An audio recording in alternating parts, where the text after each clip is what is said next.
नमस्कार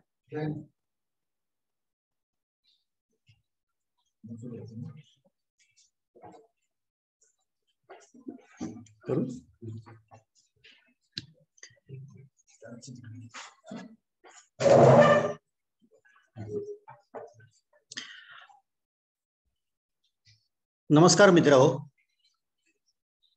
सर्वप्रथम कला वाणिज्य आणि विज्ञान महाविद्यालय लांजाच्या वतीने मी आपल्या सर्व प्रतिभागींचं सहभागींचं मनापासून हार्दिक स्वागत करतो। मित्रांनो, डोळ्यासमोर काही उद्दिष्ट आहेत, तर ती उद्दिष्ट आपल्याला साध्य करण्याच्या दृष्टिकोनातून प्रत्येक महिन्यात भाषिक कौशल्य विकास कार्यशाळा घेण्याचा आमचा मानस बावधनकर सर किंवा प्राचार्य उपप्राचार्यांच्या बरोबर आम्ही ज्या वेळेला बोललो, तर त्यावेळेला त्यांनी लगेच अनुमती दिली आणि त्या अनुषंगाने आजचा मुलाखतीचा या कार्यशाळेचा पहिला प्रोग्राम इथं संपन्न होतोय। या कार्यक्रमाला उपस्थित असलेल्या आपल्या सर्वांचं मी महाविद्यालयाच्या वतीने सर्वप्रथम मनापासून हार्दिक स्वागत करतो। खरं पाहायला गेलं तर मराठी विभाग आणि डॉक्टर APJ अब्दुल कलाम वाचन कट्टा या दोन्हीच्याही संयुक्त विद्यमाने या कार्यक्रमाची सुरुवात आता इथं आपण करतो आहोत।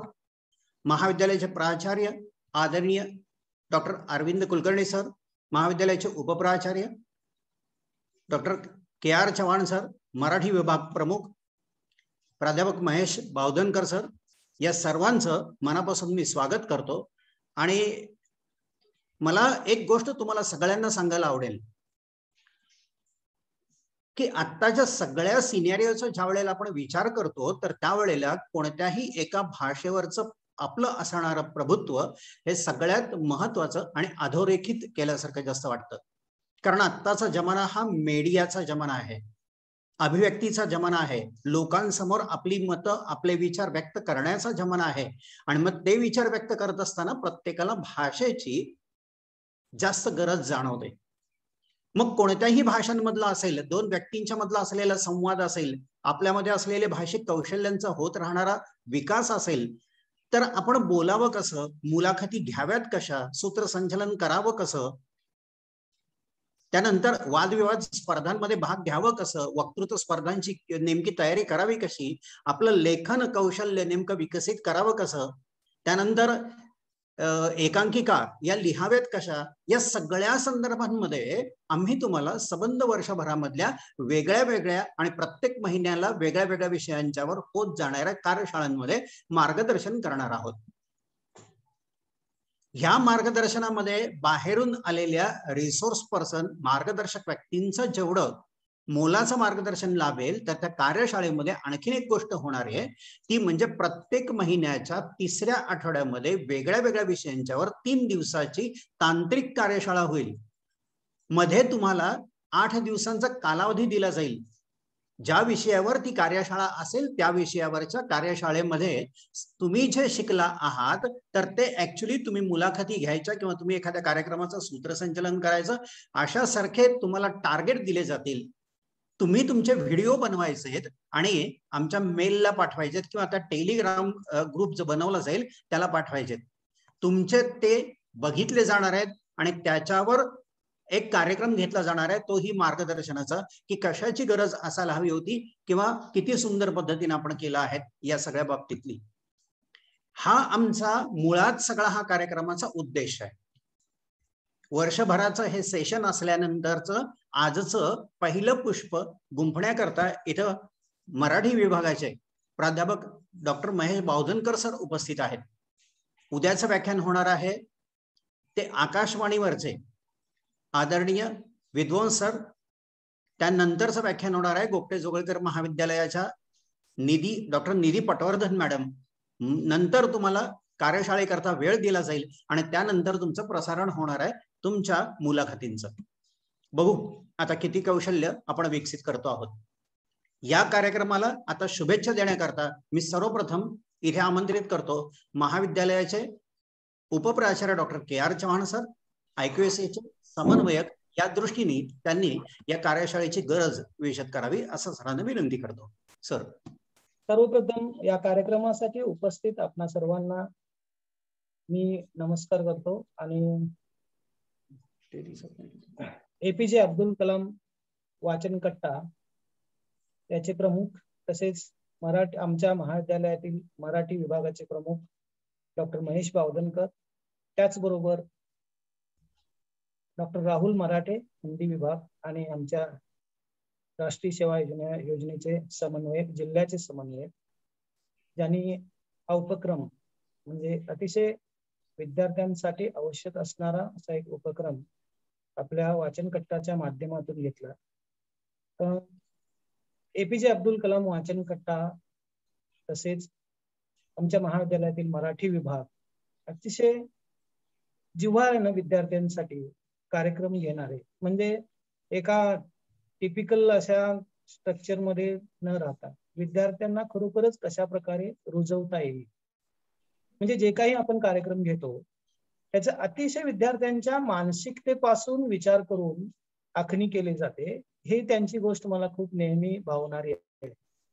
कारण काही वेळेला महाविद्यालयांच्या मध्ये आपल्याला माहिती आहे की कार्यक्रमासाठी कार्यक्रम होतो, आपण ऐकतो आणि निघून जातो, पण तसं न करता खरोखर महाविद्यालयातून विद्यार्थ्यांनी काहीतरी घेऊन जावं. मराठी विभागासारख्या भाषेसारख्या विभागाकडून काहीतरी घेऊन जावं आणि मग विद्यार्थी खरोखरच त्यांचं काम करत असताना ते स्मरणात ठेवतात, वारंवार प्रश्न विचारतात आणि हे जवळ एक कलिग म्हणून मी नेहमी पाहतोय, त्यांच्याकडे घेऊन मार्गदर्शन घेतात आणि भाषेच्या संदर्भातील वेगवेगळ्या स्पर्धेमध्ये भाग घेताना त्यातला एक आउटकम मला दिसतो आहे. कारण नॅकचा मी कोऑर्डिनेटर म्हणून काम करताना गेली सतत 10 वर्ष काम करत असताना हे मी जवळून पाहतोय. त्यामुळे मला हे नेहमी कौतुक वाटतं की त्याचा आउटकम, खरा आउटकम कधी मिळतो की ज्यावेळी तुम्हाला येऊन विद्यार्थी भेटतात, तुमच्याकडे सातत्यानं गराडा घालतात, मार्गदर्शन घेतात, APJ अब्दुल कलाम वाचन कट्ट्याच्या माध्यमातून पुस्तकांचं वाचन करतात आणि सुंदर अशी मुलाखत देतात. आणि या मुलाखतीचा उपयोग वेगवेगळ्या महाविद्यालयाच्या कार्यक्रमाच्या अंतर्गत देखील मी बघतो आहे.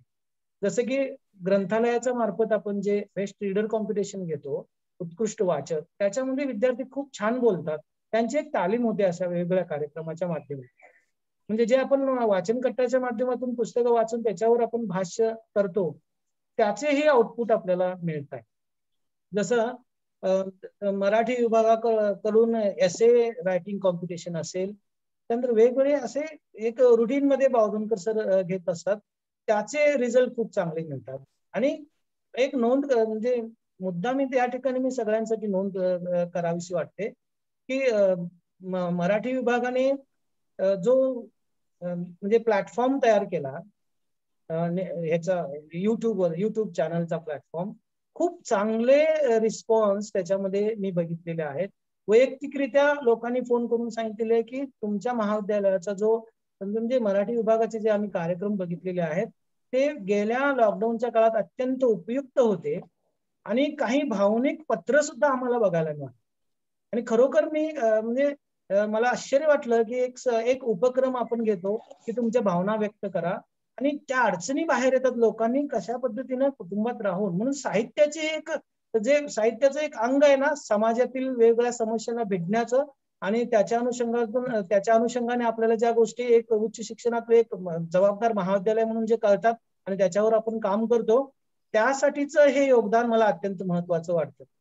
म्हणून नॅकच्या वरिष्ठांच्याकडून किंवा वेगवेगळ्या संस्थांच्याकडून जी अपेक्षा आहे की महाविद्यालयामध्ये शिक्षण घेत असताना विद्यार्थ्यांनी केवळ तो एक विषय आणि डिग्री घेऊन बाहेर पडू नये, पण त्यांच्यामध्ये ही कौशल्याचा विकास व्हावा, याला अतिशय अपेक्षित असं जे कार्यक्रम होतात ते या माध्यमातून होतात. म्हणून मी सहज जातात हे कार्यक्रम घ्या किंवा याच ऐकूयाशी सुचवत असते, परंतु त्याही पेक्षा पुढे जाऊन कशा पद्धतीने चांगले कार्यक्रम घेता येऊ शकतात याचं एक आदर्श म्हणजे एक उदाहरण म्हणता येईल की या विभागाचे कार्यक्रम मी पाहतो आहे. त्यामुळं या ठिकाणी या प्लॅटफॉर्मवर मी अधिक वेळ घेत नाहीये आणि पुन्हा एकदा मी तुमच्या सगळ्या या दोन्ही विभागाचं, APJ अब्दुल कलाम कट्टा आणि मराठी विभागाचं त्या ठिकाणी अभिनंदन करतो.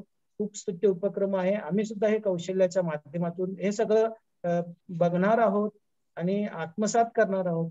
आणि यामध्ये सगळ्यात आवडलेली गोष्ट म्हणजे तुम्ही एवढा पुरताच हा कार्यक्रम 1, 2, 3 दिवसापुरता न घेता तो वर्षभर ठेवलेला आहे. निश्चितच याच्यामध्ये विद्यार्थी अधिक एनरोल आपण करूया, मग तो कुठल्याही स्ट्रीम मध्ये अभ्यास करणारा विद्यार्थी असेल. पुन्हा एकदा मी आपलं कौतुक करतो आणि या ठिकाणी थांबतो. सर धन्यवाद. आपण छान पद्धतीने ऐकूयासी मध्ये याची आवश्यकता नेमकी काय आहे हे नमूद केलं. पण बाकी असलेले सगळ्या सहभागी लोकांना मला सांगायला जास्त आवडेल की डॉक्टर APJ अब्दुल कलाम वाचन कट्टा हा शब्दशः कट्टाच आहे.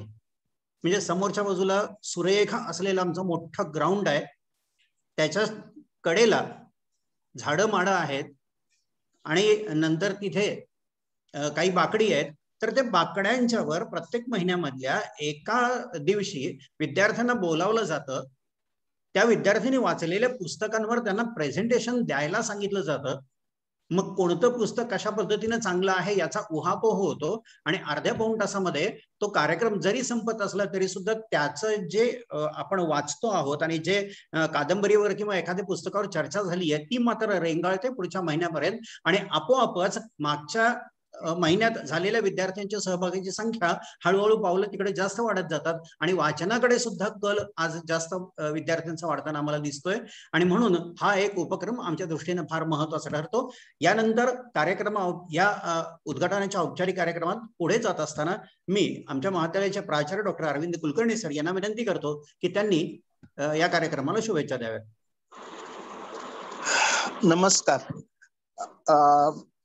मराठी विभाग प्रमुख डॉक्टर बावधनकर सर, तसेच NSS विभागाचे प्रमुख डॉक्टर मराठे सर आणि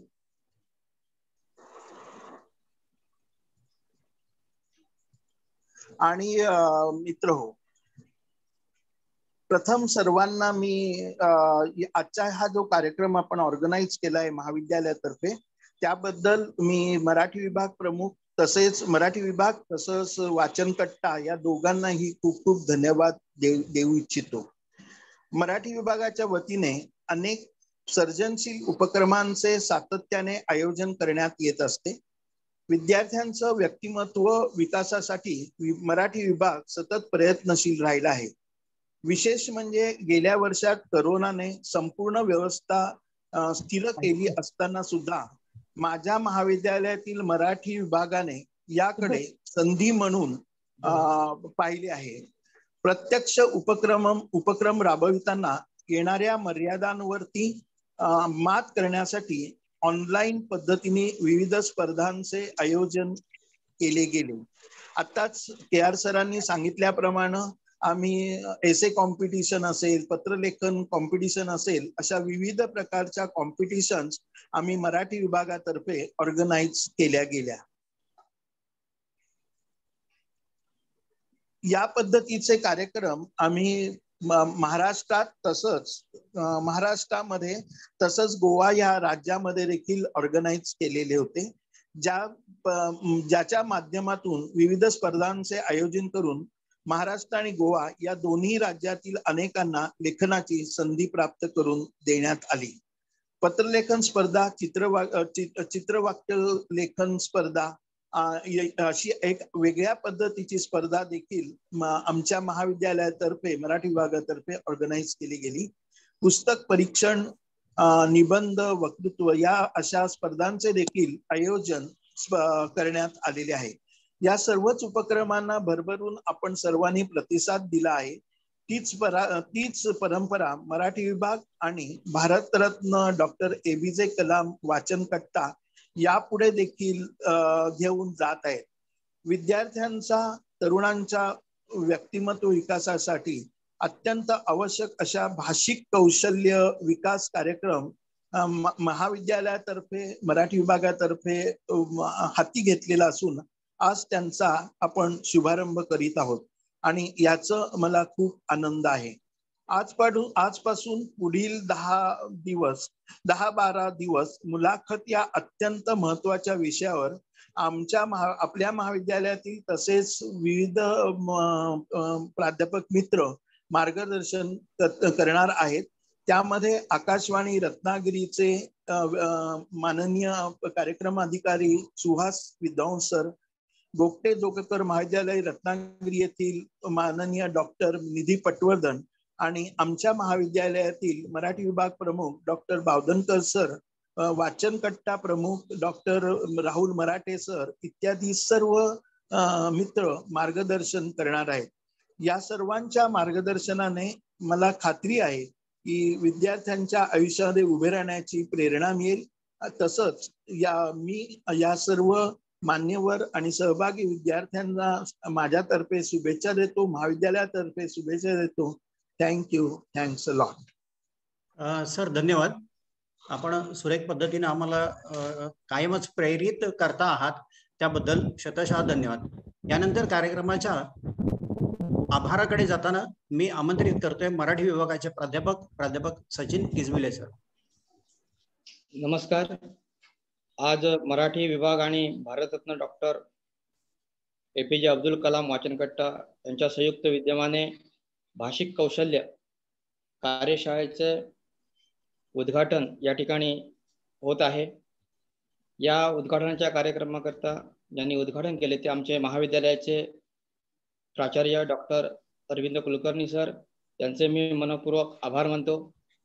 आमच्या महाविद्यालयाचे उपप्राचार्य ज्यांनी प्रत्येकाला ही भाषिक कौशल्ये आवश्यक आहेत याबद्दलचे महत्त्व विशद केले ते आमच्या महाविद्यालयाचे उपप्राचार्य डॉक्टर KR चव्हाण सर, यांचेही मी आभार मानतो. विविध भाषिक कौशल्यावर आधारित असणाऱ्या या कार्यशाळेमध्ये प्रथम 4 सत्रामध्ये मुलाखत कौशल्य कार्यशाळेचा सुरुवात आज होत आहे. त्यामध्ये प्रथम सत्रात मुलाखत प्रभावी संवाद माध्यम याविषयी डॉक्टर महेश बावधनकर सर मार्गदर्शन करणार आहेत. दुसऱ्या सत्रामध्ये माध्यमातील मुलाखती याविषयी आकाशवाणी रत्नागिरी केंद्राचे कार्यक्रम अधिकारी सन्माननीय सुहास विद्वांस सर याविषयी मार्गदर्शन करणार आहेत. तिसऱ्या सत्रामध्ये मुलाखत आणि देहबोली याविषयीचे मार्गदर्शन आमच्या महाविद्यालयाचे आणि डॉक्टर APJ अब्दुल कलाम वाचनकट्ट्याचे प्रमुख डॉक्टर राहुल मराठे सर करणार आहेत.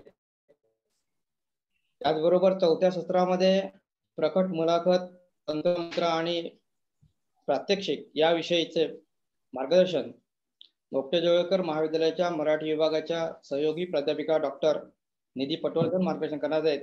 या सर्व मार्गदर्शकांचे, मान्यवरांचे या आमच्या कार्यशाळेकरता सहकार्य लाभणार आहे. या सर्वांचं मी मनपूर्वक आभार मानतो. ही कार्यशाळा यशस्वी करण्याकरता अनेकांनी सहकार्य केले आहे. आमच्या महाविद्यालयाचे प्राध्यापक सिद्धेश खवळे सर, प्राची मॅडम यांनी या कार्यक्रमातील टेक्निकल भाग जो आहे तो सुंदरपणे ते पार पाडत आहेत. यापुढेही ते पार पाडणार आहेत, सहकार्य आम्हाला करणार आहेत. त्यांचंही मी मनपूर्वक आभार मानतो. डॉक्टर APJ अब्दुल कलाम वाचनकट्ट्याचे प्रमुख डॉक्टर राहुल मराठे सर, त्यांची संपूर्ण टीम या सर्वांचे मी मनपूर्वक आभार मानतो. या कार्यशाळेमध्ये सहभागी झालेले सर्व विद्यार्थी, अन्य क्षेत्रातील मित्र या सर्वांचे मी मनपूर्वक आभार मानतो आणि अध्यक्षांच्या परवानगीने या कार्यशाळेच्या उद्घाटनाचा कार्यक्रम संपला असं मी जाहीर करतो. धन्यवाद. धन्यवाद गिजबिले सर. कार्यक्रमाच्या उद्घाटनानंतर आता आपण प्रत्यक्ष कार्यशाळेला सुरुवात करणार आहोत. चला तर मग आपण वळतो आहोत कार्यक्रमाच्या मुख्य भागाकडे. यातलं भाषिक विकास कौशल्य कार्यशाळेचं पहिलं पुष्प गुंफण्याकरता मी आमंत्रित करतोय मराठी विभागाचे प्रमुख डॉक्टर महेश बावधनकर सर, आणि त्यांचा विषय आहे मुलाखत प्रभावी संवाद माध्यम. चला तर मग आपण वळूया मुख्य कार्यक्रमाकडे. थँक्यू. Thanks a lot.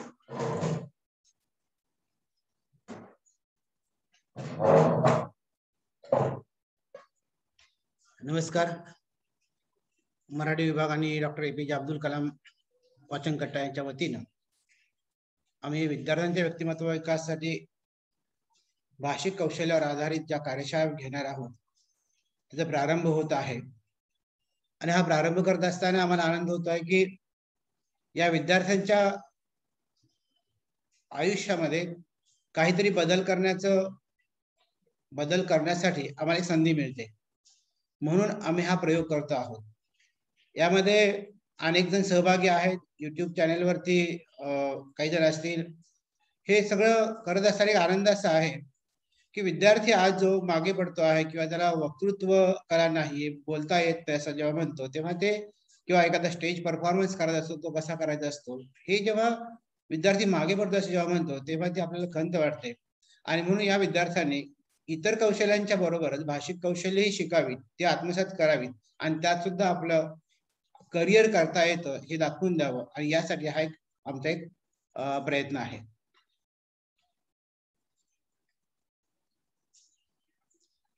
आजचा माझा जो विषय जो आहे तो आहे मुलाखत प्रभावी संवाद माध्यम. आपण बोलतो, एकमेकांशी बोलतो, संभाषण करतो किंवा संदेशन करतो किंवा ज्याला आपण संप्रेषण म्हणतो. हा संवाद जो आहे तो संवाद अत्यंत महत्वाचा असतो. मित्र, आज कोरोनाच्या काळामध्ये असं आपल्याला दिसेल की संवादाची अत्यंत आवश्यकता वाटली माणसाला, कारण माणसं एकाकी पडली. बोलायला कोण नाहीये, आतलं कुणाला सांगायचंय, मनात कुणाला सांगायचं आहे सांगता येत नाही अशी अवस्था होते. तेव्हा या संवादाची अत्यंत आवश्यकता प्रत्येक माणसाला आहे. माणूस जन्माला आल्यानंतर जी भाषा शिकतो त्या भाषेच्या माध्यमातून आपल्याला व्यक्त करतो, अभिव्यक्त करतो. माझ्या मनामध्ये ज्या भावना आहेत त्या इतरांच्या पर्यंत पोहोचाव्यात ही अत्यंत महत्वाची भूमिका या सगळ्यामध्ये असते. आणि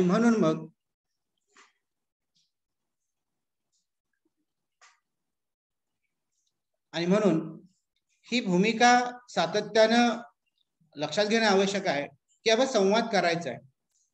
मग संवाद म्हणजे काय, संभाषण म्हणजे काय, संदेशन म्हणजे काय, संप्रेषण म्हणजे काय, या भाषा विज्ञानामधल्या जरी संज्ञा असल्या तरी सुद्धा या भाषा विज्ञान संज्ञाच्या पलीकडे जाऊन एक माणूस म्हणून आपल्याला विचार करायचा आहे.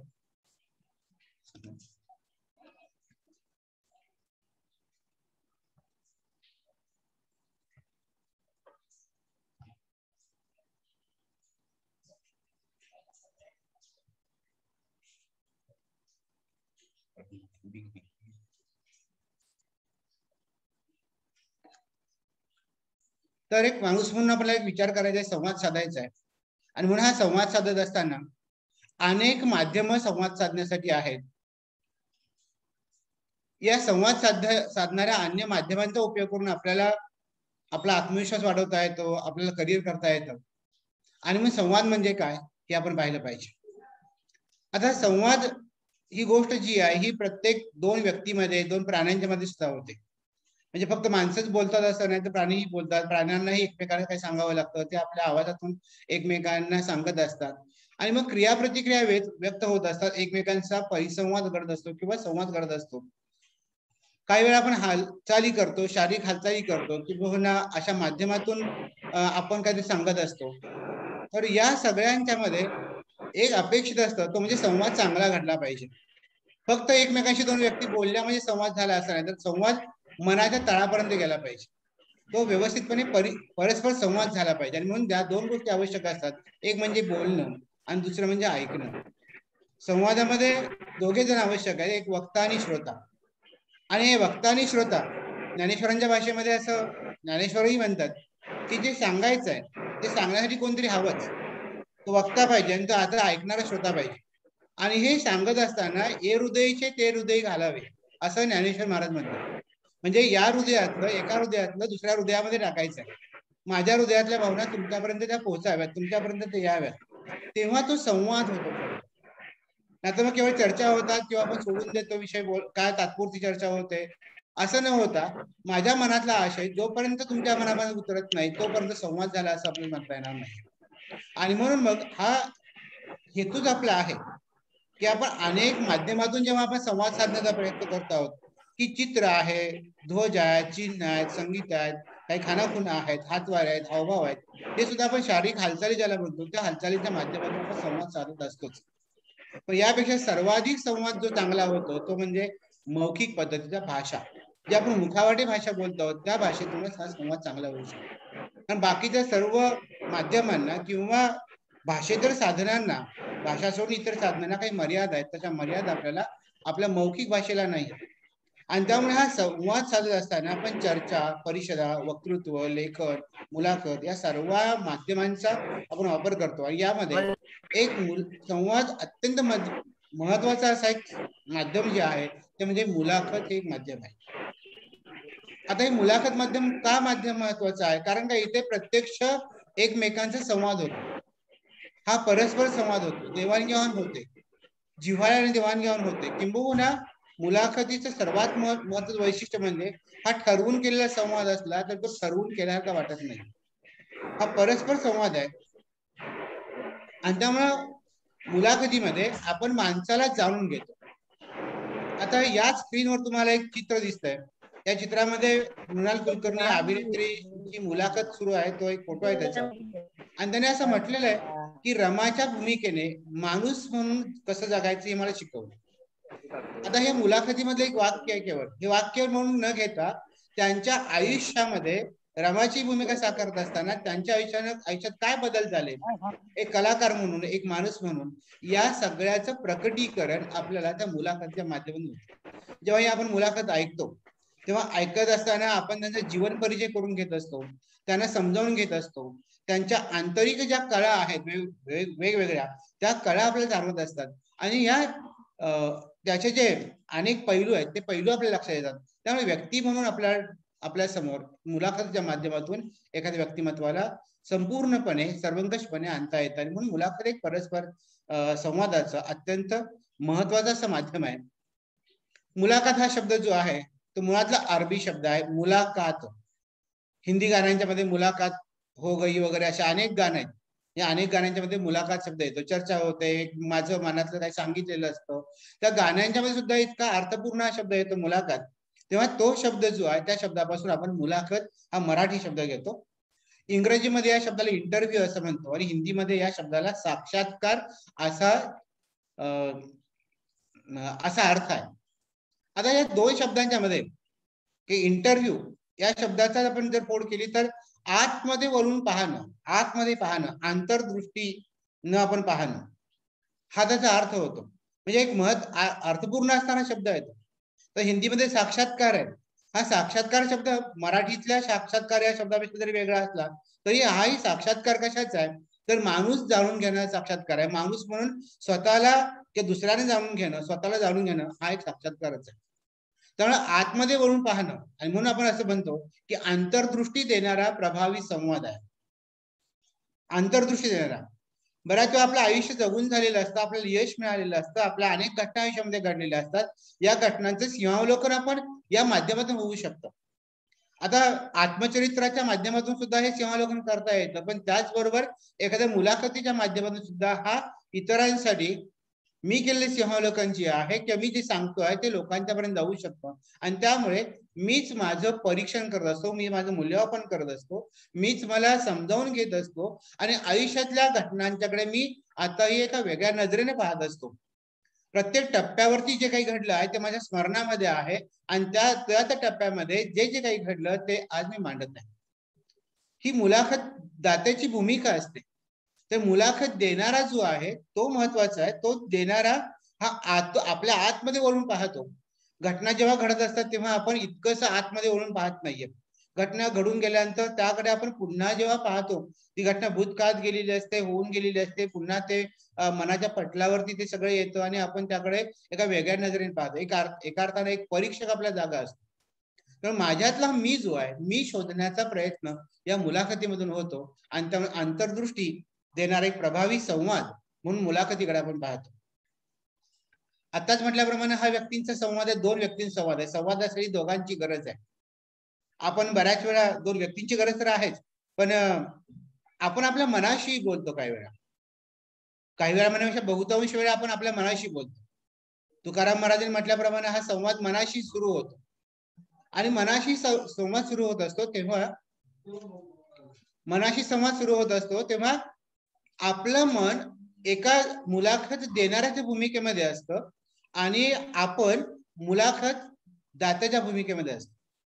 म्हणजे एकच माणूस एका वेळी आपण नित्य जीवनामध्ये दोन भूमिका साकारत असतो, एक मुलाखत दाता म्हणून आणि एक मुलाखतकार म्हणून. मुलाखत देणारा आहे तो दाता आणि मुलाखतकार आहे तो मुलाखत घेणारा. म्हणजे आपलं मन आपल्याला विचारत असते असं करू का, तसं करू का, अमुक केलं तर काय होईल, अमुक विचार केला तर काय होईल, अमुक एखादी कृती केली तर काय होऊ शकेल, याचे परिणाम काय होतील. म्हणजे आपलंच मन आपल्याला विचारतंय, आपलंच मन आपल्याशी संवाद साधतंय आणि आपलं दुसरं मन त्याला प्रतिसाद देत असतं. तेव्हा क्रिया प्रतिक्रियात्मक अशा प्रकारची मुलाखत असते. ती एकेरी असत नाहीये, ती दुहेरी असते. आणि म्हणून दोघेही यामध्ये मुलाखत देणारा आणि मुलाखत घेणारा हे दोघेही तेवढेच महत्वाचे असतात. त्यामुळे हा दोन व्यक्तींचे संवाद आहे, फक्त हा मौखिक आहे, हा मौखिक संवाद आहे. त्याला क्रिया प्रतिक्रिया किंवा साथ प्रतिसाद म्हणतो. त्या साथ प्रतिसाद यामध्ये असतो. आणि हा मिळणं, कारण साथ घातल्यानंतर त्याला प्रतिसाद मिळणं. एका गाण्यामध्ये राजा ललकारी अशी नाव वगैरे आपण मराठी चित्रपटामधलं गाणं ऐकतो, तेव्हा तिचा नायक तिला साथ घालतो, प्रतिसाद देतो. त्या नायिकेच्या भावनांना नायक प्रतिसाद देतो, तेव्हा ते गाणं खुलतं, तेव्हा त्यातला दोघांच्या मधला संवाद खुलतो. आणि म्हणून हा मौखिक जो संवाद जो आहे तो अत्यंत महत्वाचा आहे, की माणूस उलगडण्याची प्रक्रिया, माणसाला समजून घेण्याची प्रक्रिया या मुलाखतीमध्ये होत असते. मुलाखतीच्या काही व्याख्या आपल्याला करता येतील. त्या व्याख्यांची आज मी खूप चर्चा करणार नाही. काही व्यक्तींची ठरवलेल्या विषयावरती समोरासमोर झालेली बैठक म्हणजे मुलाखत, अशी एक व्याख्या आहे. आता मुलाखत आपण ठरवूनच करतो. मुलाखतदात्याला माहिती असतं की मला इथे बोलायचं आहे, मला काही सांगायचं आहे. त्यामुळे या व्यक्तींची ठरवलेल्या विषयावरती, आता मुलाखती अनेक पद्धतीच्या असतात, अनेक विषयावरच्या असतात, अनेक प्रकारच्याही असतात, अनेक माध्यमामध्ये असतात. त्यामुळे त्याचं प्रत्येक वेळेचं स्वरूप वेगळं असतं. परंतु यामध्ये महत्वाची गोष्ट की विषय ठरवून घेतलेला असतो, मला कोणत्या विषयावर बोलायचं आहे. आज एखादे जिल्हाधिकारी असतील किंवा एखादे पोलीस अधीक्षक असतील किंवा एक अत्यंत महत्वाची पदावरती असणारे व्यक्ती जे आहेत की ज्यांच्यासमोर आव्हान आहे कोरोनाचं. आपण टीव्हीवरती, रेडिओवरती पाहतो आहोत, ऐकतो आहोत की हे लोक किंवा या व्यक्तिरेखा समाजाला काही सांगत आहे, कोणतरी मुलाखत घेत आहे, त्या मुलाखतीच्या माध्यमातून त्यांची भूमिका विशद करत आहे. काय आहे सरकारची भूमिका, काय आहे, काय या व्यवस्थेची भूमिका काय आहे, आम्ही कशा प्रकारचे नियोजन करत आहोत, हे ठरवूनच केलेलं असतं. तेव्हा काही व्यक्तींची ठरवलेल्या विषयावरती समोरासमोर झालेली बैठक म्हणजे मुलाखत, अशी एक व्याख्या आहे. दुसरी एक व्याख्या अशी सांगितली जाते, व्यक्तींचे परस्परांशी काही ठराविक गोष्टींबाबत भेटणे व बोलणे. दोन व्यक्ती किंवा दोनपेक्षा अधिक व्यक्ती एकत्र येतात, ठराविक विषयावरती बोलतात, भेटतात, चर्चा करतात, परस्पर व्यवहार करतात, परस्परांशी बोलत असतात, काही माहिती घेत असतात. आणि त्यामुळे ही मुलाखत म्हणजे काय आहे, तर मगाशी म्हटल्याप्रमाणेच मुलाखत हे व्यक्तीला जाणून घेण्याचं अत्यंत महत्वाचं माध्यम आहे. बऱ्याच वेळा मीच मला समजत नाही अशी अनेकांची अवस्था होते. माझीच ओळख मला पटत नाही. अनेक लोक असे या समाजामध्ये आहेत की आपलं कार्य करत असतात, आपल्या वाटेने जात असतात, त्यांचा जीवन प्रवास सुरू असतो, पण तो जीवन प्रवास लोकांच्या पर्यंत जात नाही, इतरांच्या पर्यंत जात नाही.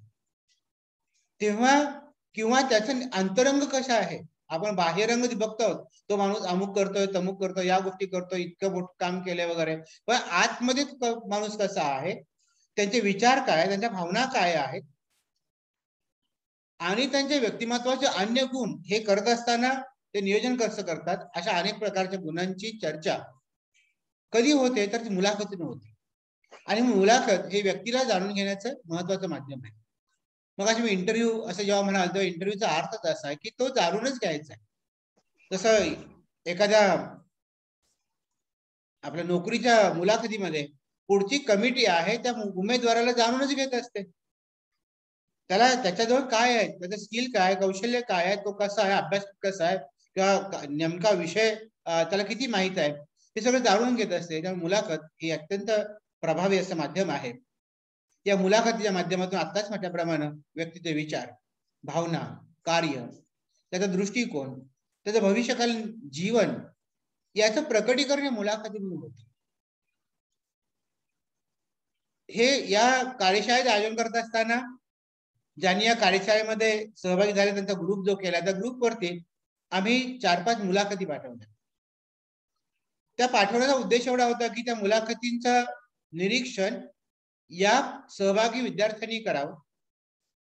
त्याच्यामध्ये आशा भोसलेंची मुलाखत होती, सुधीर गाडगिळांसारख्या मुलाखतकाराने घेतलेली, अवधूत गुप्तेची मुलाखत होती, सुरेखा तळवलकर सारख्या अभिनेत्रीने आणि उत्तम मुलाखतकाराने घेतलेली. आता या सगळ्यामध्ये आशा भोसले आपल्यासमोर उलगडत जातात. त्यांचं बालपण, त्यांचं तारुण्य, तारुण्याचा संघर्ष, जीवन संघर्ष, किती खस्ता खाल्ल्या, या क्षेत्रामध्ये आज सर्वाधिक गाणी गायलेल्या असणाऱ्या आशा भोसले यांचा जीवन संघर्ष त्या एका मुलाखतीत नव्हता. त्यांचे विचार आपल्याला ऐकायला मिळतात. नेमकी भूमिका एखाद्या अगदी कडवनिकडीच्या प्रसंगात, संघर्षाच्या प्रसंगात कसं मी जगले किंवा मी कसा जगलो, मी काय निर्णय घेतला, कसा बाहेर पडलो, हे सगळं आपल्याला कळायला. एखादा कौटुंबिक संवाद साधत असताना कौटुंबिक जेव्हा प्रश्न येतो तेव्हा त्या भावनाशीलही होतात. आयुष्यामध्ये घडून गेलेल्या घटनांच्या बद्दल आताही काहीतरी एक ताजेतवाने पण वाटायला लागतं किंवा सांगावंच वाटायला लागतं. त्यांच्या एखाद्या विषयाबाबत, गाण्यांच्या बाबत, आजच्या गाण्यांच्या बाबत काय भावना आहेत हे कळू शकतं. त्यांचा जगण्याविषयीचा दृष्टिकोन काय आहे किंवा त्यांच्या भविष्यकाली योजना काय आहेत याचं प्रकटीकरण सुद्धा मुलाखतीमधून होत असतं. ते मुलाखत म्हणजे मी असंच सांगणार नाही माझं मन काय आहे, माझ्या मनातले विचार काय आहेत, मी कोणतं कार्य करतोय, माझा दृष्टिकोन काय, जीवनविषयक दृष्टिकोन काय आहेत, माझ्या भविष्यातील योजना काय आहेत, मी असंच सांगणार नाहीये. पण जेव्हा कुणी मला विचारतो किंवा मी एखाद्याला विचारलं तर तो सांगत असतो. आणि म्हणून संपूर्णतः माणसाला जाणून घेण्याची प्रक्रिया या मुलाखतीमधून होत असते. आणि मुलाखत महत्वाची. मुलाखत म्हणजे काय तर मुलाखत ही व्यक्तीचा भूतकाळ, वर्तमान काळ आणि भविष्यकाळ ही जाणून घेते. पण जाणून कोण घेतं? फक्त जाणून घेतलं जात नाहीये, तर त्याच्याच कडून ते माहिती करून घ्यायचं माध्यम आहे. म्हणजे जो जगतो आहे, जो जगला आहे, त्याच माणसाकडून त्याचा भूतकाळ काय आहे, त्याचा वर्तमान काळ आहे, त्याचा भविष्य काळ काय आहे हे आपण जाणून घेत असतो. आणि म्हणून जेव्हा ही व्यक्ती प्रत्यक्ष आपल्या जीवनाबद्दल सांगते, आपल्या भूतकाळाबद्दल, वर्तमान काळाबद्दल आणि भविष्य काळाबद्दल सांगते, तेव्हा ते 100% सत्य असतं. अशी सत्यता, कारण ही सगळ्यांसमोर होते, मुलाखत अनेकांसमोर होते, लोकांसमोर होते. प्रकट मुलाखतीमध्ये हजारो लोक एकत्र असतात, त्यांच्या समोर ती होते. आकाशवाणीवरून, दूरदर्शनवरून ते ऐकत असतात, पाहत असतात, त्यामुळे त्यांच्या समोर होते. तर 100% तो माणूस कसा आहे हे आपल्याला कधी कळू शकतं तर ती मुलाखतीतून समजू शकतं. म्हणून व्यक्तीचं भूतकाळ, ती अवधूत गुप्तेंची मुलाखत जी सुलेखा तळवलकरांनी घेतली ती खूप छान मुलाखत आहे. अवधूतचं बालपण, अवधूतचा तारुण्यातला कॉलेजमधला काळ, त्याचा सांगीतिक प्रवास, अवधूत गुप्तेने सांगीतिक प्रवास, त्यामध्ये आलेलं त्याचं अष्टपैलुत्व, केवळ गाणंच नाहीये, संगीतापासून अगदी गीत लेखन आणि निर्माता, दिग्दर्शक वगैरे अनेक भूमिका, या भूमिका जगत असताना त्यांनी घेतलेली भूमिका, आता वर्तमान काळ, भविष्य काळासाठी मी काय करणार आहे, हे सगळं त्याचं आपल्याला कळायला लागतं. त्यामुळे ती माणूस जाणून घ्यायची प्रक्रिया जी आहे ती प्रक्रिया या मुलाखतीमधून उत्तम पद्धतीने होत असते. मी तर असं म्हणेन की मुलाखत हे मला असं वाटतं की ते संक्षिप्त आत्मचरित्र आहे. जेव्हा आपण एखाद्या व्यक्तीची प्रकट मुलाखत घेतो आणि संपूर्ण जीवनाच्या बद्दलचे प्रश्न यामध्ये येतात, अशा प्रकारची प्रकट मुलाखत हे त्या व्यक्तीचं आत्मचरित्र असतं. तर आपण संक्षिप्त म्हणूया, का 1 तासाभरामध्ये, 1.5 तासामध्ये ती मुलाखत घेतली असते. संपूर्ण जीवनाचा पड जरी आला नसला तरी मुख्य जे जीवनातले जे पैलू जे आहेत, जे घटना ज्या आहेत, त्या घटना मात्र त्यामध्ये आलेल्या असतात. त्यामुळे त्या माणसाचा भूतकाळ, वर्तमान काळ, भविष्यकाळ, आता आत्मचरित्रामध्ये भविष्यकाळ येणार नाहीये, पण भूतकाळ आणि वर्तमान काळ हा नक्की आत्मचरित्रामध्ये येतो. मुलाखतीमध्ये भविष्यकाळातल्या काही योजना किंवा कल्पना सुद्धा तो मांडू शकतो. त्यामुळे त्याच्या व्यक्तिमत्वाचे अनेक पैलू जे आहेत, त्याच्या जीवनधारणा जे आहेत, त्याच्या कल्पना आहेत, हे सगळं त्या मुलाखतीमधून प्रकट होत असतं. तर माणसाला समजून घ्यायचं असेल तर त्याचं चरित्र आणि आत्मचरित्र उपयोगी पडतं. तशाच पद्धतीने त्या व्यक्तीला समजून घेण्यासाठी मला असं वाटतं की मुलाखती हे आणखीन एक प्रभावी असं माध्यम आहे, अत्यंत प्रभावी असं माध्यम. 1-2 तासाच्या मुलाखतीमध्ये बहुतांश माणूस आपल्या समोर उभा राहतो, त्याच्या अंतरंग बहिरंगासह उभा राहतो, आपल्या डोळ्यासमोर ती प्रतिमा असते, तो मुलाखत देणारा आपल्या समोर असतो आणि त्याला आपण पाहत असतो आणि त्याच्या आजूबाजूला अनेकविध जे पैलू असतात जगण्याचे, ते आपण त्याला जसं चुंबकाला लोखंडाचे कण जसे जमावेत ना, तसे त्या व्यक्तिमत्वाला अनेक पैलू चिकटलेले आपल्याला पाहायला मिळतात. म्हणून आत्मचरित्र जे काम करतं त्याच प्रकारचं कार्य मुलाखतही करते. म्हणजे अगदी तासाभराच्या मुलाखतीत सुद्धा आपल्याला माणसाला समजावून घेता येतं. या मुलाखतीमध्ये दोघे महत्वाचे आहेत. मगाशी म्हटलं की मुलाखत दाता आणि मुलाखतकार हे दोघेच महत्वाचे आहेत. मुलाखत देणारा आणि मुलाखत घेणारा. तरीही या मुलाखतीच्या मध्ये सर्वात महत्वाचा घटक जो आहे तो म्हणजे केंद्रस्थानी येतो म्हणजे मुलाखतकार, मुलाखत घेणारा. मुलाखतदाताजवळ सगळं साहित्य आहे, सगळं जीवन माहिती आहे, त्याला काय सांगायचं हे माहिती आहे, त्याच्या आयुष्यामधल्या सगळ्या घटना तो जाणून आहे. तेव्हा त्याच्याजवळ ते सगळं आहे आणि हे सगळं काढून घेण्याचं काम मुलाखतीमध्ये कुणाला करावं लागतं तर ते मुलाखतकाराला करावं लागतं. आणि म्हणून मुलाखतकार हा अत्यंत महत्वाचा आहे, तो सूत्रधार आहे, तो केंद्रस्थानी असतो. कारण मुलाखतकाराच्या व्यक्तिमत्वावरती मुलाखत यशस्वी किंवा अयशस्वी, मुलाखत दाता यशस्वी किंवा अयशस्वी नव्हे, मुलाखतकाराच्या व्यक्तिमत्वावर, मुलाखतकार ज्या पद्धतीचा आहे त्याच्यावर ती मुलाखत यशस्वी किंवा अयशस्वी ठरू शकते. म्हणजे सर्व श्रेय कुणाला आहे तर ते आहे मुलाखतकाराला. आणि त्यामुळे सूत्रधार कसा असायला हवा तो आपण पाहणार आहोत. मुलाखतकार कसा असायला हवा, कारण तोच तर केंद्रस्थानी असेल तर त्याचं व्यक्तिमत्व हे प्रगल्भ असलं पाहिजे किंवा विविधांगी असलं पाहिजे.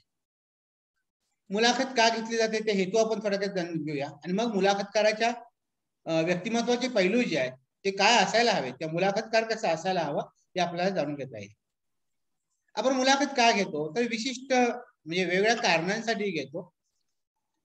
एखाद्या व्यक्तीनं यश मिळवलेलं आहे, कर्तबगारी दाखवलेली आहे, आगळं कार्य केलेलं आहे, जो जगासमोर आदर्श म्हणून येतो आहे, त्या अशा व्यक्तींचा नामवंत आहेत, कर्तबगार आहेत, अशा व्यक्तींचा जीवनपट समजावून घेणे. मी मुद्दा मगाशी उल्लेख केला तो आशाताई भोसलेंचा जो जी मुलाखत, अशा अनेक मुलाखती युट्यूबवर आहेत. तर आशाताई भोसले, अवधूत गुप्ते, सचिन तेंडुलकर, राहुल द्रविड किंवा आपल्याकडचं आता विराट कोहली म्हणजे जे युवकांना आवडणार, यांचा जीवनपट आपल्याला समजून घेता येतो मुलाखतीमध्ये, की त्यांनी काहीतरी केलेलं आहे वेगवेगळ्या क्षेत्रामध्ये. आता फक्त काही नावं क्रिकेटची आली असतील, सामाजिक शैक्षणिक असेल, सांस्कृतिक आहे, आर्थिक क्षेत्रामध्ये आहे, राजकारण आहे, अनेक क्षेत्रातली माणसं आहेत जी नामवंत आहेत, कीर्तिवंत आहेत, कर्तबगार आहेत. या कर्तबगार माणसांचा जीवनपट आपल्याला समजावून घेण्याच्या हेतून आपण मुलाखत घेतो. आणि म्हणून जो हेतू ठेवतो त्याच हेतूवर ती मुलाखत पुढे पुढे जात राहते किंवा गेली पाहिजे. आणखी एक वैशिष्ट्य म्हणजे हेतू असा असतो की मानवी व्यक्तिमत्वाचं जीवन दर्शन करतात. आता मानवी जीवनाचं मानवी व्यक्तिमत्व जे आहे, जी व्यक्तिरेखा आपल्या समोर आहे, त्याचं जीवन कसं कसं घडत गेलं हा एक हेतू असतो. हा हेतू मी पूर्वीच सांगितला की आपल्याला माणूस समजून घेण्याची प्रक्रिया यामध्ये सुरू असते. माणूस समजून आपण घेतो, त्या एका हेतूने आपण मुलाखत घेत असतो. आणखी एक हेतू असतो की काही लोक कार्य भरपूर करतात, प्रचंड काम करत असतात, परंतु ते समाजासमोर येत नाही. जसे पडद्यामागचे काही कलाकार असतात जे कधीच पडद्यासमोर येत नाही. चित्रपटातले नायक झळकतात, पण त्यांच्या पाठीमागे असणारे काही जण इतके कर्तबगार असतात की त्यांच्यामुळेच ते नायक नायिका त्या चित्रपटाच्या पडद्यावरती खुलून दिसत असतात. अशा वेगवेगळ्या क्षेत्रातली माणसं जी आहेत ती काम करत असतात आणि हे काम करत असताना ते कधीच समाजासमोर येत नाहीत. आणि म्हणून अशा व्यक्तींना त्या समाजासमोर आणणं, त्यांचं आपल्या समाजातील स्थान स्पष्ट करणं, समाजाला एक दिशादर्शक असणारी व्यक्तिरेखा दाखवून देणं, हे मुलाखतीच्या माध्यमातून. सुरुवातीलाच म्हणालो की मी स्वतःहून कुणाला सांगत जाणार नाही की मी असं अमुक केलं तमुक केलं, अशी आपली प्रवृत्ती असत नाही. आणि हे एवढं काम केल्यानंतर मग परत दुसरा कोणतरी सांगतोय ते सांगण्याची आवश्यकता आहे. आणि ही आवश्यकता जाणून घेऊन त्या व्यक्तीचं त्या समाजातलं स्थान जे आहे ते समाजासमोर मांडण्याचं काम त्या मुलाखतीच्या हेतूमध्ये असतं. या हेतूनेही मुलाखती घेतल्या जातात. त्या व्यक्तींची जडणघडण कशी झालेली आहे, त्यांचा संघर्ष कसा होता, त्यांचा जीवनकाळ कसा होता, हे तर जाणून घेतोच, हे मुलाखतीतून येतच. पण त्याचबरोबर ज्या काळात ती व्यक्तिरेखा घडली, ज्या काळामध्ये ती व्यक्तिरेखा घडली, तो काळ, तो परिसर त्या परिसराची त्या काळाची वैशिष्ट्य आपल्याला मुलाखतीच्या माध्यमातून जाणता येतात, समोर आणता येतात. उदाहरणार्थ 50 वर्षापूर्वी किंवा 60 वर्षापूर्वी एखाद्या व्यक्तीने खूप मोठं काम केलेलं आहे, स्वातंत्र्य लढ्यामध्ये भाग घेतलेला आहे, किंवा सामाजिक कार्य केलेलं आहे, आणि अशा माणसानं जाणून घ्यायचं असेल तर कोणत्या काळात कोणत्या ठिकाणी हे काम केलं हे महत्वाचं आहे. कार्य सगळेजण करत असतात, पण त्या काळाच्या पटावर, त्या स्थळाच्या पटावरती ते किती महत्वाचं आहे हे सांगणं आवश्यक आहे. बाबा आमटेंचं कार्य आहे ते बाबा आमटे ज्या काळामध्ये केलं, माध्यम नसताना अनेकांनी कामं केली, माध्यम नसताना अनेकांनी प्रबोधन गावागावात जाऊन केलं. उदाहरणार्थ 12व्या-13व्या शतकामध्ये कोणतीच साधनं नसताना आपल्या संतांनी प्रबोधन केलं. अनेक लोकांच्या समोर, सामान्य लोकांसमोर, गावं खूप दूर आहेत, खेड्यापाड्यांच्या मध्ये आहेत, शिक्षण नाहीये, कुठलेही माध्यम नाही किंवा प्रवासी साधनं नाहीत, अशा वेळी सुद्धा संतांनी केले प्रबोधन आहे. हे प्रबोधन त्या काळाच्या पटावर आपल्याला जाणून घ्यावं लागतं. आजच्या काळाच्या पुस्तकांची तुलना केली तर ते आपल्याला पटणार नाही किंवा आपल्याला खूप ते लहान वाटेल, पण त्या काळामध्ये ज्या काळामध्ये ज्या स्थळामध्ये त्यांनी केलं ते स्थळ महत्वाचं असतं.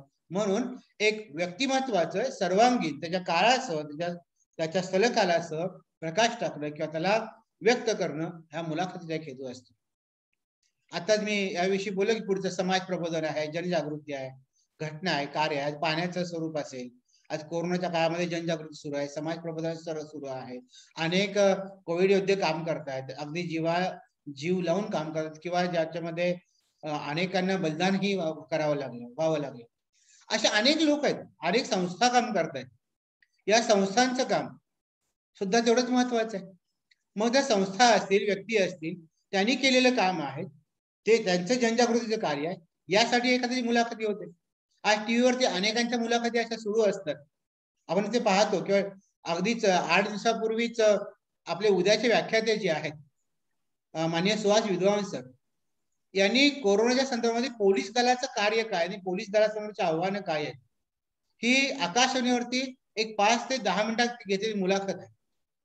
ती अत्यंत मूलभूत अशी मुलाखत होती की पोलीस दलाचं खरं तर कोरोना ही व्याधी जी आहे ती मेडिकलशी निगडीत आहे, पण मेडिकलशी निगडीत असणाऱ्या व्याधीला सर्वात जास्त तोंड म्हणजे डॉक्टरांच्या बरोबर मेडिकल बरोबरच पोलिसांनाही द्यावं लागतं. आणि म्हणून पोलिसांची भूमिका काय आहे ही अत्यंत चांगल्या पद्धतीनं विद्वान सरांनी काढून घेतली होती, लोकांसमोर मांडली होती. आणि म्हणून पोलिसांना आपण सहकार्य करणं, त्या व्यवस्थेला आपण सहकार्य करणं हे किती आवश्यक आहे हे त्या 5-10 मिनिटाच्या मुलाखतीमधून ते प्रकट झालं होतं. विविध कला असतात, त्या कला आपल्याला जाणून घेता येतात, त्यामुळे अशा विविधांगी हेतूंनी आपल्याला मुलाखती घेता येतात. प्रश्न आहे की मुलाखत कोणाची घ्यावी आणि कधी घ्यावी, मुलाखत कोणाची घ्यायची आणि कधी घ्यावी. याचं उत्तरही सरळ आहे की कोणाचीही आणि कधीही. मंगेश पाडगावकर म्हणतात की प्रेम कुणावर करावं, आणि उत्तरही देतात कुणावरही करावं. अगदी त्याच पद्धतीची आहे. कोणाची घ्यावी मुलाखत तर कोणाची घ्यावी, कधी घ्यावी आणि कधीही घ्यावी.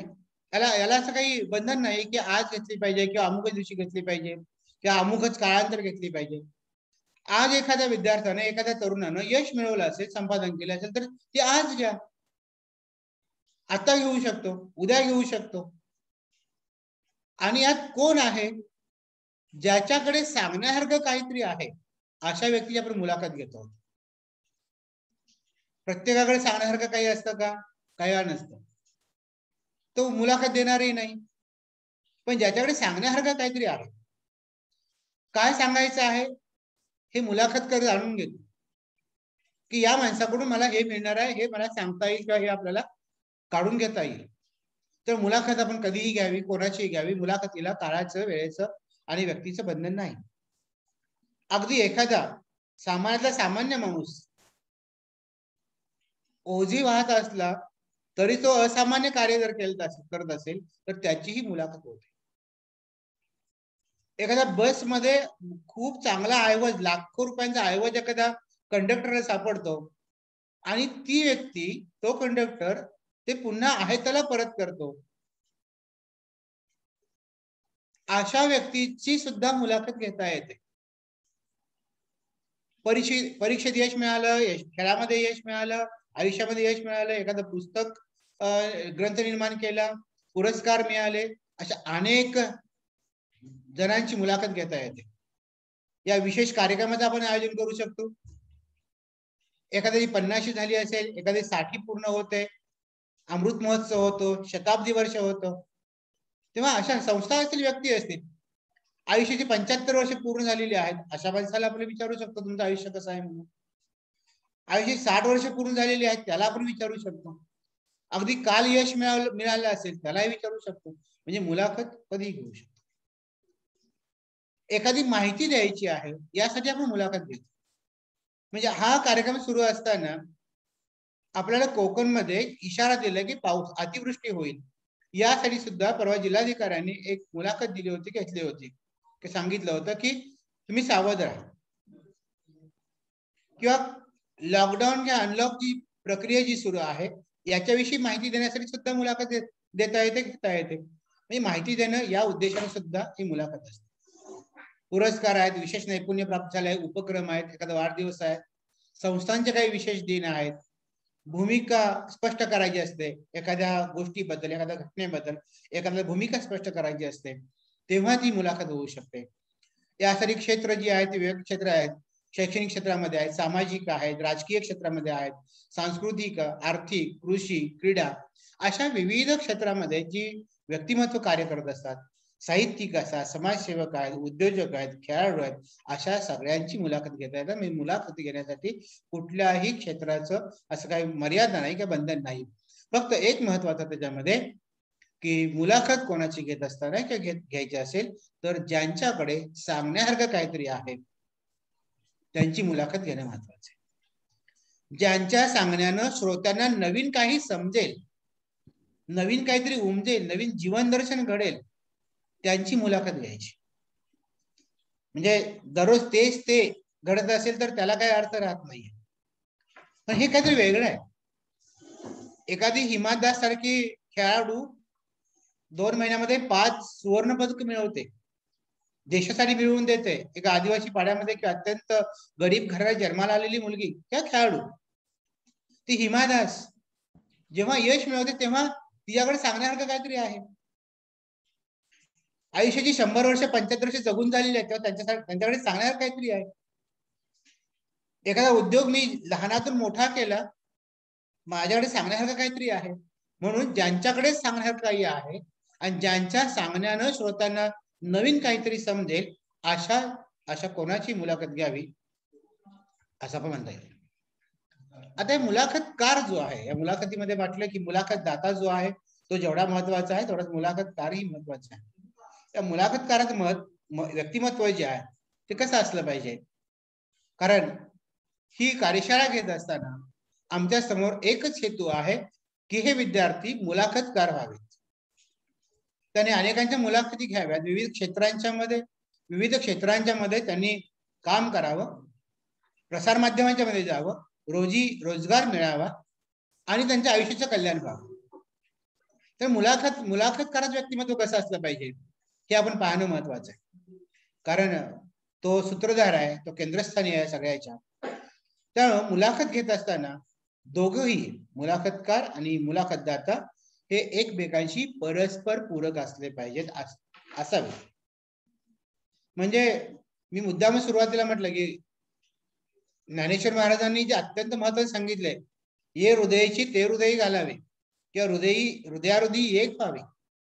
माझ्या हृदयातलं तुमच्या हृदयामध्ये घालायचं आहे किंवा हृदय जेव्हा एक व्हायला पाहिजे तेव्हा दोन्हीही समपातळीवर असले पाहिजेत. एक खूप उंचावर आणि एक खूप खाली आहे आणि असा जर काही संवाद होत असेल तर तो संवाद होणार नाही, तो विसंवाद व्हायला लागेल किंवा त्या संवादाची परिभाषा समजणार नाही, संवादाला अर्थ उरणार नाही. त्यामुळे दोघंही एकाच पातळीवरती असतात, ते परस्पर पूरक असतात. ही देवाणघेवाण असते. भाषिक कौशल्यामध्ये देवाणघेवाण पण म्हणतो, संप्रेषण म्हणतो, कम्युनिकेशन म्हणतो. तेव्हा हे परस्पर पूरक असायला पाहिजे. ते म्हणजे ते असावेत याची काळजी मुलाखतकाराने घ्यायची असते. आता मुलाखत दात्याच्या पातळीवर कुणाला जायचं आहे तर मुलाखतकाराला जायचं असं हे लक्षात ठेवलं पाहिजे. कारण खूप उंची प्राप्त केलेली व्यक्तिरेखा आपल्या समोर आहे, खूप यश मिळवलेली व्यक्तिरेखा आपल्या समोर आहे, त्याच्याशी त्या व्यक्तिरेखांशी आपण बोलणार आहोत, तेव्हा आपणही त्या पातळीवरती आलो पाहिजे. तेव्हा तो परस्पर संवाद जो आहे तो अधिक बोलका होतो, अधिक चांगला होतो. किंबहुना कम्युनिकेशन किंवा आपण संप्रेषण ही व्याख्या करताना आपण म्हणत असतो की कम्युनिकेशन म्हणजे काय, तर मला जे सांगायचं आहे तेच मी सांगितलं गेलं पाहिजे, मला जे सांगायचं आहे तेच मी सांगितलं गेलं पाहिजे, आणि मी जे सांगितलेलं आहे तेच मला सांगायचं होतं. वक्त्याला जे सांगायचं आहे तेच त्याला सांगितलं गेलं पाहिजे, आणि श्रोत्यांनी जे ऐकलं तेच वक्त्याला सांगायचं होतं. म्हणजे दळणवळण किंवा संप्रेषण किंवा कम्युनिकेशन. त्यामुळे हे कम्युनिकेशन मध्ये परस्पर पूरकता असली पाहिजे. मुलाखतदात्याला बोलते करणं महत्वाचं आहे. काही व्यक्तिमत्व अबोल असतात, आपलं काम करत राहायचं हे त्याला माहिती असतं, बोलकेपणा नसतो. पण मुलाखतीमधून त्या मुलाखतदात्याला बोलतं करणं हे मुलाखतकाराला जमलं पाहिजे. त्याच्याकडून अधिकाधिक माहिती आपल्याला काढून घेता आली पाहिजे. वेळ न घालवता संवादाच्या परिभाषेमध्ये संवादामध्ये वेळ न घालवता त्याची अधिकाधिक उकल व्हायला पाहिजे. म्हणजे तो आतून तो सांगत राहायला पाहिजे, बोलत राहायला पाहिजे. आणि यासाठी म्हणून प्रयत्न करावे लागतात. हे कौशल्य आहे, मुलाखतकाराचं कौशल्य आहे, ते अत्यंत महत्वाचं कौशल्य आहे. नाहीतर ते बोलत नाहीये आणि आम्ही मुलाखत घेतोय त्याला काही अर्थ उरत नाही, ती मुलाखतच होणार नाहीये.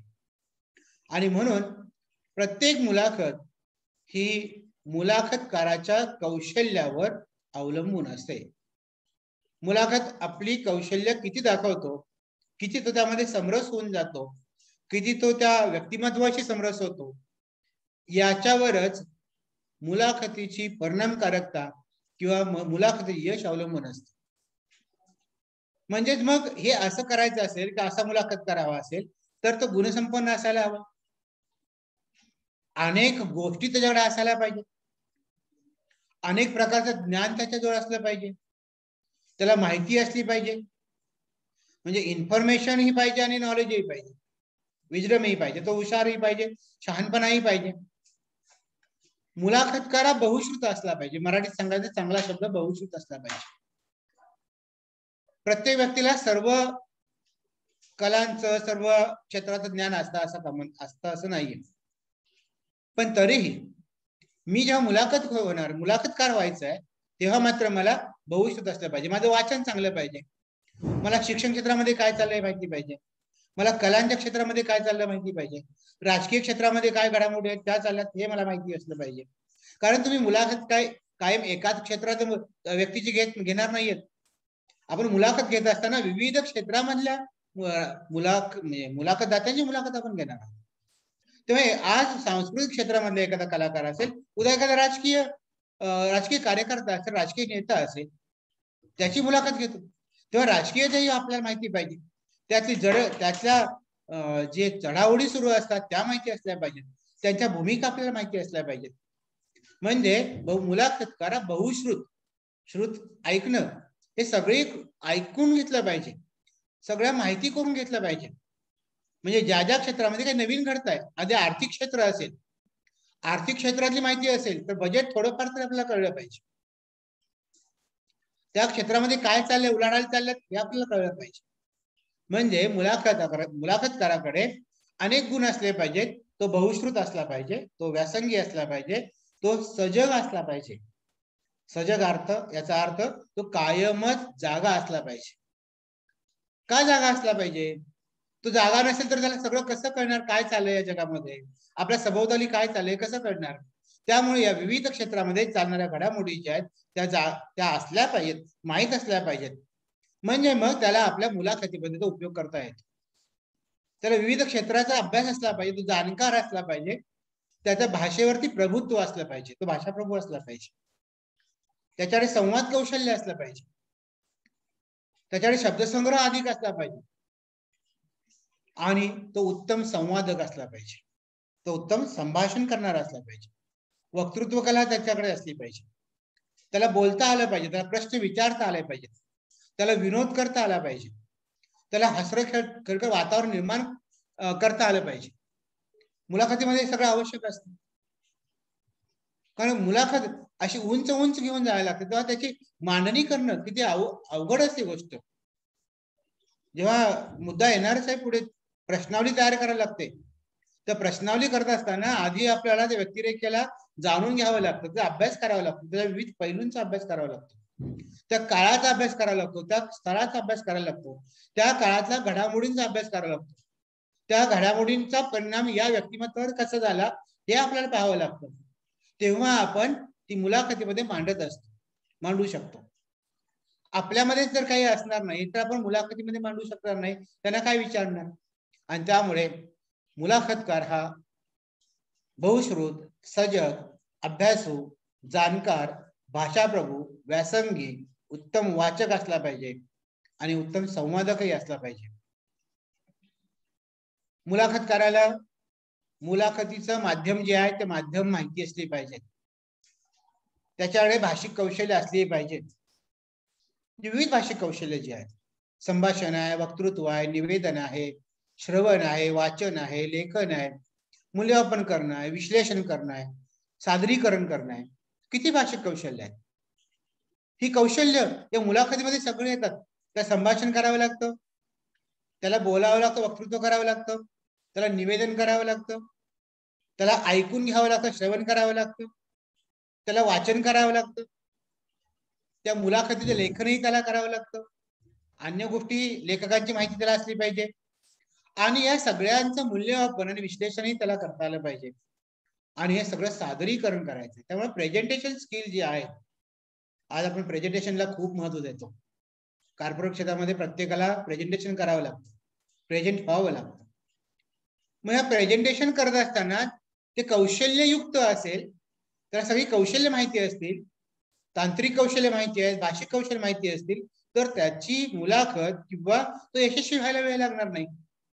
त्यामुळे मुलाखत करायला मुलाखतीच्या बरोबरच अन्य भाषिक कौशल्य जे आहेत ती ज्ञात असली पाहिजे, माहिती असली पाहिजे, किमान त्याला स्वतःला त्याचा वापर करता आला पाहिजे किंवा तो त्याच्यामध्ये पारंगत असला पाहिजे, त्याची अगदी तोंड ओळख तरी असली पाहिजे.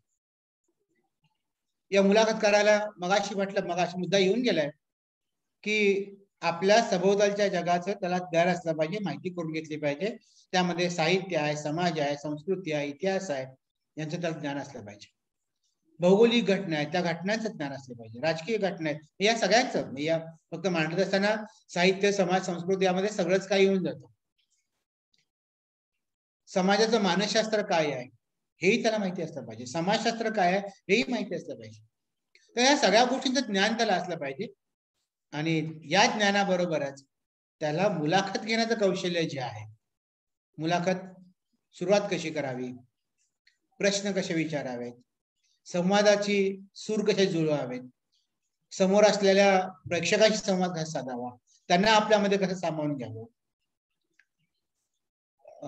त्या मुलाखतदात्याला बोलतं कसं करावं, त्यांच्याकडून एखादा अनोखा पैलू त्यांचा आहे तो कसा उलगडून घ्यावा, हे कौशल्याचं काम आहे. तर मुलाखत घेण्याचं कौशल्य जे आहे ते कौशल्य त्याला आत्मसात केलेलं असलंच पाहिजे. यासाठी विशेष प्रशिक्षण असतात. ते प्रशिक्षण त्याचं झालं असेल तर अधिक उत्तम आहे. म्हणजे जसं वृत्तपत्रामध्ये काम करत असताना प्रशिक्षण असतात, शिक्षण क्षेत्रामध्ये काम करत असताना आपल्याला प्रशिक्षण असतात. प्रशिक्षण झाल्यानंतर आपल्याला आपलं सादरीकरण, आपली मांडणी आपल्याला अधिक चांगल्या पद्धतीने करता येते. कारण ते कसं केलं पाहिजे, मांडणी कशी केली पाहिजे, सादर कसं केलं पाहिजे हे आपल्याला माहित असतं की हे आपल्याला सांगता येणं शक्य आहे.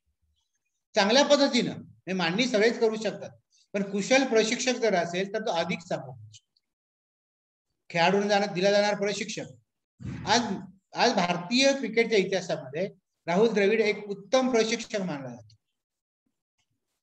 खेळाडू तर उत्तम होताच, पण त्यावर उत्तम प्रशिक्षक आपण मानतो आहोत. याचं कारण काय? कारण त्यानं क्रिकेटला जाणून घेतलेलं आहे, क्रिकेटमध्ये पदार्पण करणाऱ्या या छोट्या मुलांच्या मानसिकतेला जाणून घेतलेलं आहे, त्यांच्यावर कोणते संस्कार केले पाहिजे, त्यांना कोणत्या दिशेने वळवलं पाहिजे हे त्याला माहित आहे.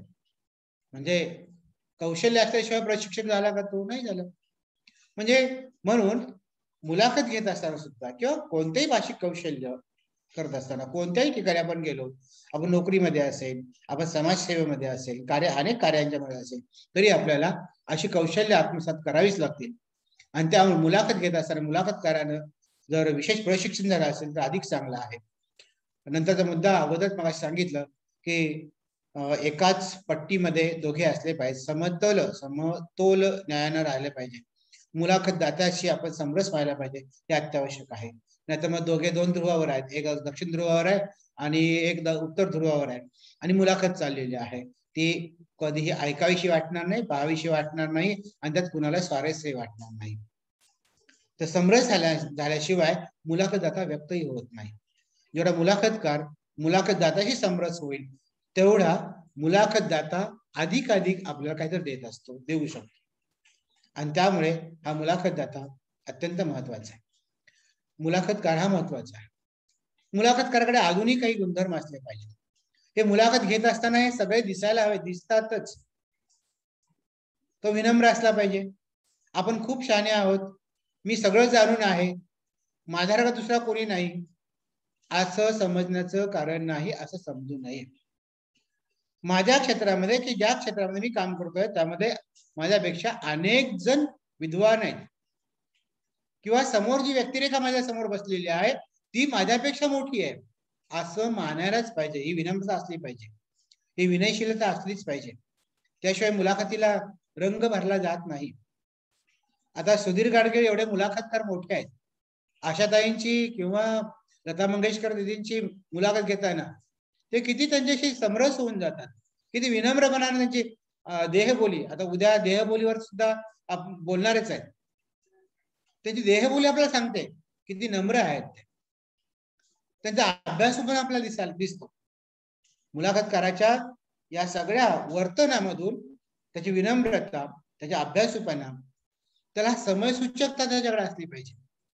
काही वेळा असं होतं की आपण काढलेले प्रश्न विचारणार होते, प्रश्नांची यादी आपल्याकडे असते, पण आकस्मिकपणे वेगळाच मुद्दा समोर येतो, काहीतरी वेगळाच प्रश्न आपल्याला मिळू शकतो.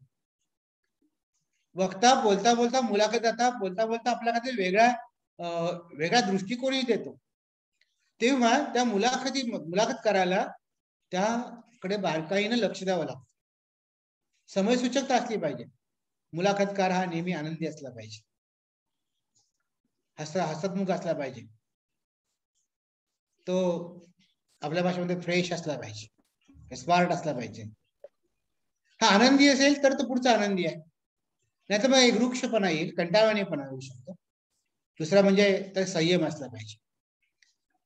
मुलाखतकार हा संयमी असला पाहिजे. मुलाखत घेत असताना बऱ्याच वेळा संयम आपल्याला सांभाळावा लागतो.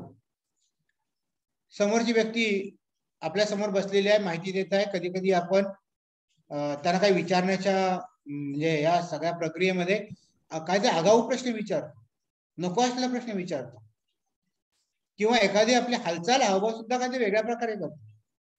तर हे सगळं जर सांभाळता आलं पाहिजे संयमानं. म्हणजे आपल्यावरती संयम असला पाहिजे की माझं व्यक्तिमत्व, कारण मुलाखतदात्याचं व्यक्तिमत्व जसं मुलाखतीच्या माध्यमातून व्यक्त होत असतं, तसंच मुलाखतकाराचं व्यक्तिमत्व सुद्धा मुलाखतीमधून व्यक्त होत असतं. तो हुशार असला पाहिजे, चतुरस्त्र असला पाहिजे, तर तटस्थ असला पाहिजे. मुलाखतकार एखाद्या वेगळ्या पक्षाचा असेल, त्याची राजकीय भूमिका वेगळी असेल, आणि त्याला विरोधी पक्षातल्या किंवा आपल्या नसलेल्या पक्षातल्या एखाद्या राजकीय नेत्याची मुलाखत घ्यायची असेल, अशा वेळी आरोप प्रत्यारोपांचं काम नाहीये. तटस्थपणे त्या माणसाकडे बघितले पाहिजे. मी मुलाखतकार आहे, माझी भूमिका मुलाखतकाराची आहे, माझ्या डोक्यामध्ये राजकीय भूमिका नाहीये, माझ्या डोक्यामध्ये कुठल्या अन्य प्रकारची प्रादेशिक भूमिका नाही, सांस्कृतिक भूमिका नाही. माझी भूमिका फक्त मुलाखतकाराची आहे. जे व्यक्तिमत्व माझ्या समोर आहे त्याला मला समोर आणायचं आहे, आणि त्यालाच मला न्याय द्यायचा आहे, त्यालाच अधिक गुलगडून घ्यायचं आहे. त्यामुळे तटस्थपणानं, त्रयस्थपणानं मुलाखत घेतली पाहिजे. मुलाखतदात्याबद्दल कुठल्याही प्रकारचा पूर्वग्रह दूषितपणा आपल्या मनात असता कामा नये. ज्याची मुलाखत घेतो आहोत ते व्यक्तिमत्व आपल्या व्यावहारिक जीवनामध्ये, वैयक्तिक जीवनामध्ये ते व्यक्तिमत्व पटेल किंवा न पटेल सुद्धा, भूमिका पटणार सुद्धा नाही, पण मुलाखत घेत असताना मात्र अशा पद्धतीचा भूमिका किंवा अशा प्रकारची विचारसरणी अजिबात अपेक्षित नसते. तो तटस्थपणाने, त्रयस्थपणानेच घेतली पाहिजे.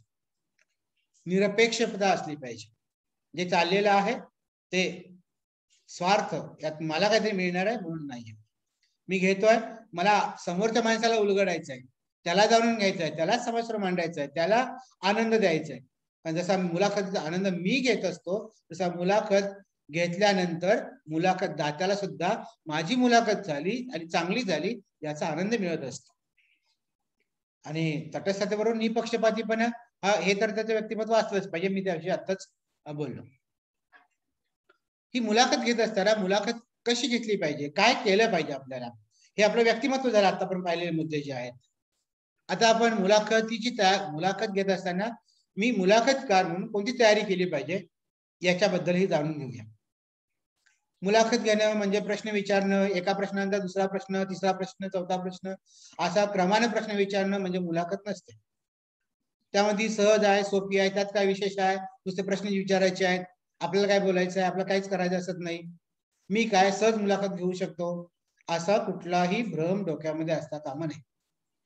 माझ्या एवढं मला सगळं सहज जमतं, हा सगळा भ्रम आहे. तो भ्रमाचा भोपळा फुटायला मुलाखत सुरू झाल्यावर 1 सेकंद सुद्धा लागत नाही. आणि म्हणून आपण मगाशीच मी म्हटलं की मुलाखत करायचं व्यक्तिमत्व सुद्धा जर प्रकट व्हायचं असेल तर त्याने सुद्धा ती पूर्वतयारी खूप चांगली करायला हवी. म्हणून मुलाखत घेणं हे सहज आहे, सोपं आहे, यात काही विशेष नाही, हे माझ्या डाव्या हातचा मळ आहे वगैरे अशा प्रकारची भाषा कधी वापरू नये, तसं करू नये, असा समज करून घेऊ नये. मुलाखतीचे नियोजन करत असताना ते गांभीर्याने करावं, गांभीर्याने नियोजन करावं. प्रत्येक घटक महत्वाचा असतो हे लक्षात घ्यायला पाहिजे. काय लागणार आहे मुलाखत घेण्यासाठी, फक्त प्रश्नावली आणि मुलाखतदाता आणि मुलाखतकार आणि माईक एवढी म्हणजे मुलाखत नाही, हे लक्षात घेतलं पाहिजे, गांभीर्याने घेतलं पाहिजे. किंबहुना मी तर असं म्हणेन की कोणताही उपक्रम राबवत असताना तो तितक्याच गांभीर्याने त्याचं नियोजन केलं पाहिजे. अनेक पैलूंचा विचार केला पाहिजे.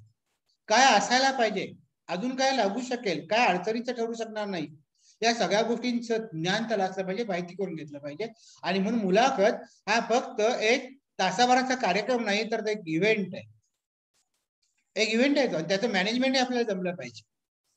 जसं मोठमोठ्या कार्यक्रमाचे एक इव्हेंट मॅनेजमेंट असतं, व्यवस्था पूर्ण असते, ते अगदी काय हवं काय नको पाहतो. मुलाखत करायलाही माहिती पाहिजे, माईक कुठे पाहिजेत, किती पाहिजेत, स्टेज कसं असलं पाहिजे, बॅनर कसं असलं पाहिजे, कुठे बसायला पाहिजे, त्यांचा आवाज किती आला पाहिजे, कोणता प्रश्न मला पहिला विचारायचा आहे, कोणत्या सुभाषिताने मला सुरुवात करायची आहे, व्यक्तिमत्वाची ओळख मला हळूहळू वाढवत कशी न्यायची आहे, त्यांच्या प्रश्नांचा क्रम लावत असताना सुद्धा तो कसा वाढत जाईल, अनेकविध पैलू. कारण काय शेवटी मुलाखत संपत असताना रसिकांना वाटलं पाहिजे अरे अजून चालू राहू दे, भरपूर काहीतरी आम्हाला मिळायला लागले, असं जेव्हा वाटायला लागेल ना तेव्हा ती मुलाखत रसभरीत होईल, रसिकांना आवडेल, प्रेक्षकांना आवडेल किंवा श्रोत्यांनाही आवडेल.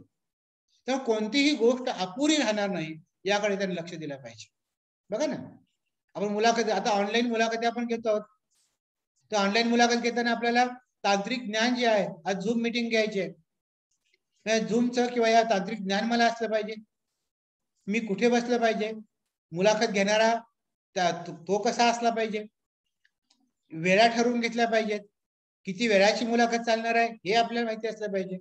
म्हणजे मग गांभीर्याने आपण याचं नियोजन करायला पाहिजे. तर मुलाखत एक इव्हेंट असतो आणि म्हणून त्याकडे अगदी जीव ओतून प्राण ओतून त्या कार्यक्रमामध्ये आपण रममान झालं पाहिजे. तर तुमच्याकडून कोणतीही गोष्ट अपूर्ण राहत नाही आणि एक परिपूर्ण अशी मुलाखत होते. पहिली गोष्ट म्हणजे मुलाखत ज्याची घ्यायची आहे त्या मुलाखत दात्याची आपल्याला माहिती करून घ्यायची. ही माहिती वृत्तपत्रात आलेली माहिती असेल, त्याचे मित्रमंडळी असतील, त्याचे कुटुंबीय असतील, प्रत्यक्ष स्वतः मुलाखत दाता आहे त्यांच्याशी भेटून त्यांच्याशी बोलून ही माहिती करून घेऊ शकतो. कारण मुलाखत दात्याबद्दल माहिती अनेकांना असते, अनेक मासिकांच्या मधून आलेले असतात किंवा अनेक ग्रंथांच्या मधून त्यांची माहिती असते. प्रत्यक्ष मुलाखत दात्याला आपण भेटायचंच आहे, बोलायचंच आहे, ते बोललं पाहिजे, भेटलं पाहिजे. किंबहुना मुलाखत घेण्यापूर्वी अनेक वेळा त्या मुलाखतदात्याशी चर्चाच केली पाहिजे. तेव्हा आपल्याला ते व्यक्तिमत्व आपल्याला अधिक माहिती करून घेता येईल. आणि ती माहिती, त्या माहितीच्या आधारेच आपण प्रश्न विचारणार आहोत. आपण काही वेगळे प्रश्न काढणार नाहीयेत. व्यक्तिमत्वाच्या जे पैलू आपल्याला दर्शनीय आहेत, दिसत आहेत, त्याच व्यक्तिमत्वाच्या पैलूंना आपण प्रश्नामध्ये आणणार आहोत आणि प्रश्नांच्या माध्यमातून तो फक्त लोकांसमोर मांडणार आहोत. तर मुलाखतदात्याची अनेक स्तरांच्या मधून मुलाखतदात्यासह अनेकांच्याकडून माहिती घ्यावी आणि ती परिपूर्ण माहिती कशी होईल याचा प्रयत्न करावा. एखाद्या वेळी ऐनवेळी माहिती आपल्याला उपलब्ध होते. अगदी मुलाखत सुरू होत असताना सुद्धा, मग अशी म्हटलं की मुलाखत सुरू असताना मुलाखतदाता एखादा परदेशी आपल्याला काही माहिती देऊन जातो.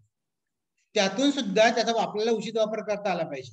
त्याने यापूर्वी सांगितली नसते, माहिती नसते की आपल्याला माहित झाली तात्काळ परिचयामध्येच, तर त्याचा वापर आपल्याला करता येतो. मुलाखत सुरू जेव्हा करायची असते, जेव्हा हे सगळे प्रश्नावली तयार करणं, अनेक गोष्टी काय काय लागणार ते पाहणं, हे सगळं याच्यामध्ये येतं. जेव्हा प्रत्यक्ष मुलाखत सुरू होते तेव्हा ती अत्यंत हसऱ्या खेळकर वातावरणात झाली पाहिजे, अनौपचारिक. उगीच दोघांना बांधून घातलेलं आहे आणि मग समोरासमोर बसून उत्तर द्यायचे आहेत अशा प्रकारचं वातावरण असता कामा अगदी अनौपचारिक वातावरणामध्ये मुलाखत सुरू झाली पाहिजे. खेळकर गप्पा मारायला लागले या पद्धतीनं.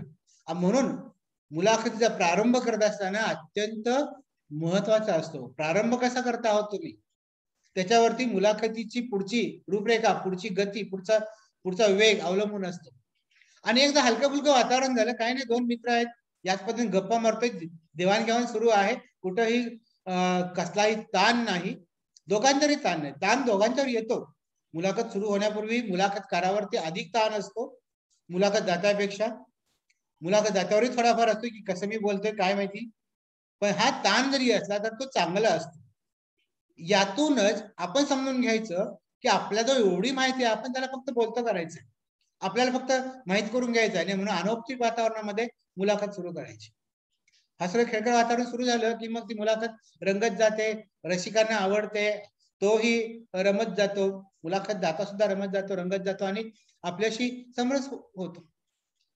या सगळ्याचा हेतू आहे की अधिकाधिक माहिती आपण मिळवणं, अधिकाधिक माहिती मिळवायची, जेणेकरून ते व्यक्तिमत्व संपूर्णतः आपल्या समोर येऊ शकेल. मुलाखत घ्यायची आहे म्हणजे काय असलं पाहिजे आपल्याकडे, प्रश्नावली. आता मी या आजच्या ह्याच्यामध्ये मी सगळ्या विषयी बोलणार नाहीये, कारण का आपण 3 दिवस या सगळ्याबद्दल बोलणार. प्रश्नावली कशी असावी, प्रश्न कसे काढावेत, देहबोली कशी असावी, विविध प्रसार माध्यमामध्ये आपण कसं मुलाखत घ्यावी, हे सगळं 3 दिवसात जाणून घेणार आहोत. फक्त मुलाखत करायची पूर्वतयारी असताना, प्रश्न काढत असताना नेमके प्रश्न विचारावे, छोटे छोटे प्रश्न विचारावेत. काही वेळा एवढे मोठे प्रश्न असतात की त्यात नेमका प्रश्न काय आहे हेच मुलाखतदात्याला कळत नाही आणि मग तो पुन्हा विचारतो काय म्हणाल जरा मला सांगा. तर नेमक्या पद्धतीनं आयुष्यात, त्याच्या आयुष्याबद्दल, त्याच्या जीवनाबद्दल छोटे छोटे प्रश्न विचारावेत, नेमकेपणाने प्रश्न विचारावेत, म्हणजे त्याची अत्यंत स्तुत्य, नेमकेपणानं आणि चांगल्या प्रकारची उत्तर आपल्याला मिळतील की जी सहजपणे बाहेर पडते. मुलाखत घेत असताना प्रश्नांचा क्रम महत्वाचा आहेच. त्याच्याविषयी तिसऱ्या दिवशी आपल्याकडे होणार आहे याच्यावर चर्चा. मुलाखत आपण कोणासाठी घेतो आहोत हा प्रेक्षक वर्ग महत्वाचा आहे. आपण आकाशवाणी माध्यमासाठी घेतो आहोत, दूरदर्शनसाठी घेतो आहोत, वृत्तपत्रासाठी, नियतकालिकासाठी घेतो आहोत. जर अशी मुलाखत घेत असेल तर माध्यमांसाठी, तर ती किती वेळ घेणार आहेत. प्रकट मुलाखत असेल तर समोरचा श्रोतृवर्ग कोणता असेल. लहान मुलं, शालेय मुलं समोर असतील तर मग शालेय मुलं जर समोर असतील तर प्रश्न सुद्धा त्या पद्धतीने आपल्याला तयार करावे लागतील. संमिश्र गट असेल तर सर्वांना समजेल, सर्वांच्या मनात समाधान प्रकारची ती मांडणी करावी लागेल. आणि म्हणून कोणासाठी किती वेळ आपण मुलाखत घेणार आहोत याप्रमाणे आपण त्याचं नियोजन करावं लागतं. माध्यमाचं स्वरूप जाणून घ्यायचं. आकाशवाणी असेल मर्यादा आहेत, दूरदर्शन असेल तर मर्यादा आहेत. त्या मर्यादा, वेळेची मर्यादा, काळाची मर्यादा आहे. प्रकट मुलाखत एखाद्या 5-10 मिनिटं पुढे जाऊ शकते, वेळ घेऊ शकतो. परंतु आकाशवाणी, दूरदर्शन यावर चालणाऱ्या ज्या मुलाखती वगैरे असतात, या मुलाखतींना काळाचं बंधन असतं. ते बंधन आपल्याला समजून घेतलं पाहिजे. काळामध्येच आपल्याला थांबावं लागेल. ते सुरू करत असताना आणि शेवट करत असताना तो कालावधी आहे, तो कालावधी अत्यंत महत्वाचा असतो. मुलाखतदात्याच्या कार्यक्षेत्राची सगळी माहिती आपल्याला व्हायला पाहिजे. आणि सर्वात महत्वाचं म्हणजे मुलाखतीची पूर्व तयारी करत असताना, मुलाखत घेत असताना मुलाखतीमध्ये औचित्यभंग होणार नाही. मुलाखत खूप छान चालली आणि आपण काय विचित्र प्रश्न विचारतो आहोत, आपण काय विचित्र अभाव करतो आहोत, किंबहुना वक्त्याला राग येईल, मुलाखतदात्याला राग येईल की त्याला तो कोड्यात पडेल आणि त्याला उत्तर देणं अशक्य होईल. अशा प्रकारचं काहीही आपल्याकडून होता कामा नये. तर औचित्यभंग झाला की रसभंग झाला आणि रसभंग झाला की अपयश आलं. मुलाखतीचं औचित्य आपल्याला सांभाळता आलं पाहिजे. ही तयारी करत असताना मुलाखतदात्याला आपण अगोदर द्यावेत हा संकेतच आहे, हे वेगळं नाही. ज्याची आपण मुलाखत घेणार आहोत त्याला आपण प्रश्न अगोदर द्यावेत. काही प्रश्न आपण आपल्याला राखून ठेवावेत, जे वेगळे प्रश्न असतील अगदी त्या आयत्या आपण विचारू शकेल, पण महत्वाचे प्रश्न जे आहेत ते मुलाखतदात्याला द्यावेत की जेणेकरून मुलाखतदाता त्या प्रश्नांच्या बद्दल अगोदर चिंतन करेल, आठवणी साठवून ठेवेल किंवा आठवणी स्मरणात येतील की याचं उत्तर मला असं द्यायचं, हे मानसिकता होईल आणि ती मुलाखत किंवा ते अधिक चांगले होऊ शकेल. काही वेळा अचानक प्रश्न दिल्यानंतर उत्तर अपेक्षित येत नाही, गोंधळ होऊ शकतो. त्यापेक्षा मुलाखतदात्याला अगोदर प्रश्न द्यावेत, कारण मुलाखत म्हणजे पूर्व नियोजित संवाद असतो, हे लक्षात घ्यायला पाहिजे. मुलाखत म्हणजे आपण ठरवून केलेला संवाद आहे, पूर्व नियोजित संवाद. तुम्हाला हे विचारणार आहे मी, तुम्हाला याच्याबद्दल मला सांगायचं आहे, फक्त तो काय की त्यावेळी ते प्रकट व्हायचं. तो आधी काही मला माहित नाही ते काय बोलणार आहेत, कसं सांगणार आहेत वगैरे, पण पूर्वनियोजित संवाद आहे की तुम्ही कोणत्या बद्दल मी विचारणार आहे, कशाबद्दल बोलणार आहे, विचारणार आहे ते तुम्ही या बद्दल सांगा. तर प्रश्नांचा क्रम निश्चित करावा. अगोदर उत्तर एखादं मिळालं मुलाखत घेत असताना तर पुन्हा प्रश्न आपल्याला विचारू नये. बऱ्याच वेळा असं होऊ शकतं की बोलण्याच्या योगामध्ये अगोदर काही प्रश्न उत्तर आपल्याला मिळतात आणि पुन्हा आपण तोच प्रश्न विचारतो, तर असं झालं की पुन्हा तो संकेतभंग होतो किंवा औचित्यभंग होऊ शकतो. काही वेळा आकस्मिक प्रश्न आपल्याला सुचतात, काही वेळा प्रकट मुलाखतीमध्ये लोकांच्याकडून प्रश्न येतात, ते आपण घ्यावेत, पण त्या प्रश्नांची मागच्या प्रश्नाचा आणि पुढच्या प्रश्नांशी तो जोडला जावा, तो निगडीत असावेत.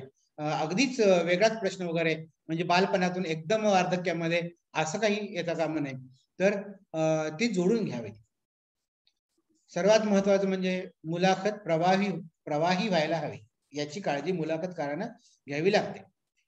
त्याशी सरळ संत पाण्यासारखी अशी वाहत जाणारी पाहिजे. चालले, आनंद वाटतो, छान वाटतंय, ते झुळझुळणारं पाणी निर्धारत असतं, वाहत असतं, त्याला स्वतः गती मिळालेली असते, त्या गतीबरोबर जातो आणि मग हा संवाद जेव्हा घडत असतो अशा प्रवाही पद्धतीनं, तेव्हा तो सहजपणे होतो, सहजपणे व्हावा. आणि यासाठी मुलाखतकाराची जसं मुलाखतकार भविष्यात असला पाहिजे किंबहुना त्याची भूमिका महत्वाची आहे, तसंच मुलाखतकाराची एक देहबोली सुद्धा त्या काळात उचित असली पाहिजे. मुलाखत घेत असताना त्याचं बसणं, उठणं, प्रश्न विचारणं, लोकांच्याकडे बघणं, किंबहुना त्याचा पोशाख, या सगळ्या त्याचे हातवारे, हावभाव, या सगळ्या गोष्टी अगदी योग्य असल्या पाहिजे, याची त्याने काळजी घ्यावी लागते. आणखीन एक तयारी करत असताना रसिक, श्रोते, प्रेक्षक यांचा सहभाग लागतो, तेव्हा तो सहभागातून सुद्धा मुलाखत साकार होत असते. तर असं समजा प्रश्न अन्य कोणी विचारणार आहे, मीच प्रश्न विचारणार आहे, पण समोर प्रेक्षक आहेत, समोर रसिक आहेत, त्यांची दाद आपल्याला मिळाली पाहिजे, त्या रसिकांची, प्रेक्षकांची दाद मिळाली पाहिजे, त्यांनाही आपला सहभागी करून घ्यावं लागतं, याची आपल्याला जाणीव ठेवायला लागते. नाहीतर अगदी प्रकट मुलाखत सुरू आहे स्टेजवरती आणि दोघेच बोलतात, बाकीच्यांना काही देणं घेणं नाहीये, आपण काही लक्ष सुद्धा देत नाही, असंही होता कामा नये. पुढचा मुद्दा जो होता त्याचा मगाशीच मी उहापोह केला की मुलाखतीमध्ये आरंभ, मध्य आणि समारोप हा असतो. त्यामुळे आरंभ कसा करायचा आहे, मध्यामध्ये काय असलं पाहिजे आणि समारोपाच्या वेळी काय असलं पाहिजे, कारण हे सगळ्यात महत्वाचं आहे. समारोपामध्ये जो आहे व्यक्तिमत्वाच्या, त्या व्यक्तिमत्वाच्या मुलाखतीचा जीवनाचा अर्थ जो आहे तो आपल्याला स्पष्ट करायचा असतो.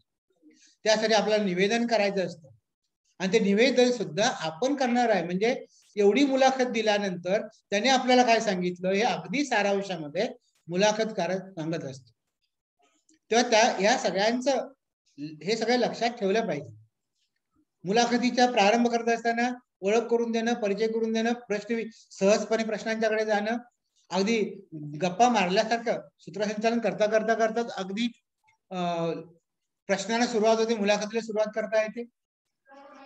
त्यानंतर मुलाखतीचा हेतू ज्या पद्धतीचा आहे त्या हेतूनुसार आपल्याला काही वचन, सुभाषित, चिंतन, मनन करून का आपल्याला मुद्दे तयार करता येतात, ते काढलेच पाहिजेत. काय मुलाखतीमध्ये या चिंतन मननाचा किंवा वचनांचा, सुभाषितांचा वापर करता येतो.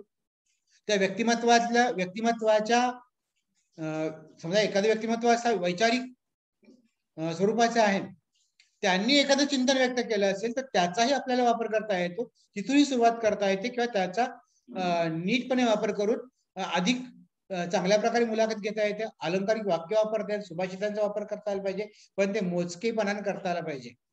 सगळी मुलाखत अलंकारिक होईल प्रश्नांच्या अनुषंगानं असं होता कामा नये.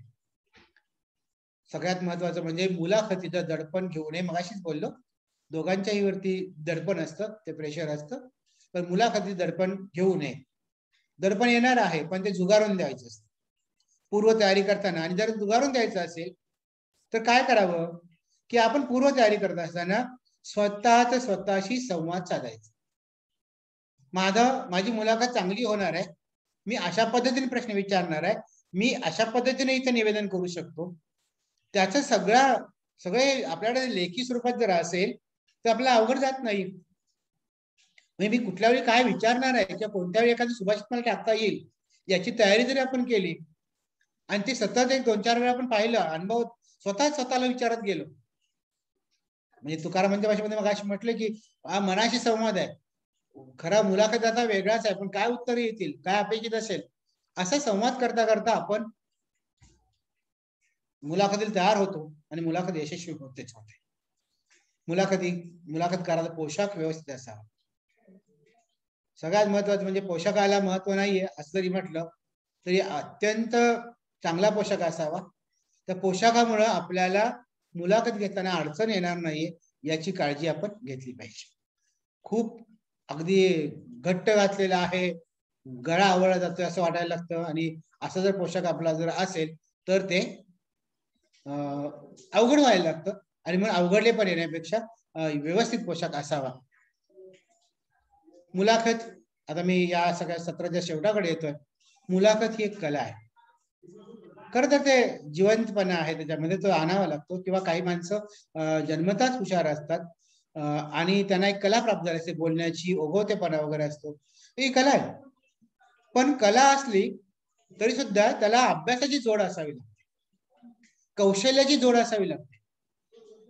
आणि म्हणून मुलाखत समजा आज मला नाही घेता, आज अनेक विद्यार्थी इथे सहभागी झाले असतील, आजपर्यंत कधीच मुलाखत घेतलेली नाही किंवा वाटलं पण नाही की मुलाखत मला घेता येईल, माझ्याकडे असं व्यक्तिमत्व नाही, पण तुम्ही अभ्यास केलात, कौशल्य आत्मसात केलात की नक्की तुम्ही चांगली मुलाखत घेऊ शकता. आणि हळूहळू ती मुलाखत घेण्याची कला तुम्हाला आत्मसात करता येते. कला अशी सहजपणे कधीच येत नाही, कला आत्मसात करावी लागते. एखादा चित्रकार जेव्हा हजारो वेळा ब्रश फिरवतो तेव्हा कुठेतरी त्याला ती कला सहज, तो एखादा फटकारा मारतो, पण तो लाखो वेळा फटकारे मारल्यानंतर त्याच्या अगोदर तो फक्त हळूवार काहीतरी असे ब्रश फिरवत असतो. म्हणजे ही कलाच आहे ना. चित्र काढता येत नाही, भौमितिक आकृती आपण काढू शकतो, काढलेच ना हायस्कूलला असताना, की सांगितलेल्या आकाराच्या रेषा घेतल्या त्यातून नवीन आकृती तयार होते, ही कला आहे. माणसाला परिपूर्ण होता येतं, कलेमध्ये पारंगत होता येतं, मात्र याच्यामध्ये स्वतः आपण किती उतरतो आहोत, त्याच्यामध्ये किती आत्मसात करून घेतो आहोत, याला महत्व आहे. आणि यासाठी म्हणून अभ्यासाची गरज आहे, कौशल्याची गरज आहे. आणि कौशल्याने, अभ्यासानं हे आत्मसात करता येतं. तुकाराम महाराजांचा एक संदेश आहे, तो आपण नेहमी आपल्या लक्षात ठेवावा. असाध्य ते साध्य करिता सायास, असाध्य ते साध्य करिता सायास, कारण अभ्यास तुका म्हणे. हे तुकाराम महाराजांनी आपल्याला जे वचन दिलंय ते इतकं सर्वार्थानं योग्य आहे की आपल्याला अशक्य ते शक्य करता येऊ शकतं. तर मुलाखत घेणं ही अशक्य कला नाहीच आहे, ते शक्य करता येईल. 100व्या प्रयोगाला का होईना पण प्रयत्नाला मला यश येऊ शकेल. आणि त्यामुळे अभ्यासाची गरज आहे, कौशल्याची गरज आहे. आणि म्हणून प्रकट होत असताना अभ्यास करूनही प्रगटावे असं समर्थ रामदास म्हणतात. तर मुलाखतकारांसुद्धा इथे प्रकट होत असताना अभ्यास करूनच प्रकट व्हावं लागतं, हे महत्वाचं आहे. अशा प्रकारे मुलाखत करायला आपल्याला स्वतःला घडवता येतं. आता आपण पाहत आहोत की हे अनेक माध्यमातून मुलाखतकार स्वतःला घडवतो आहे, स्वतःला घडवावं लागतं.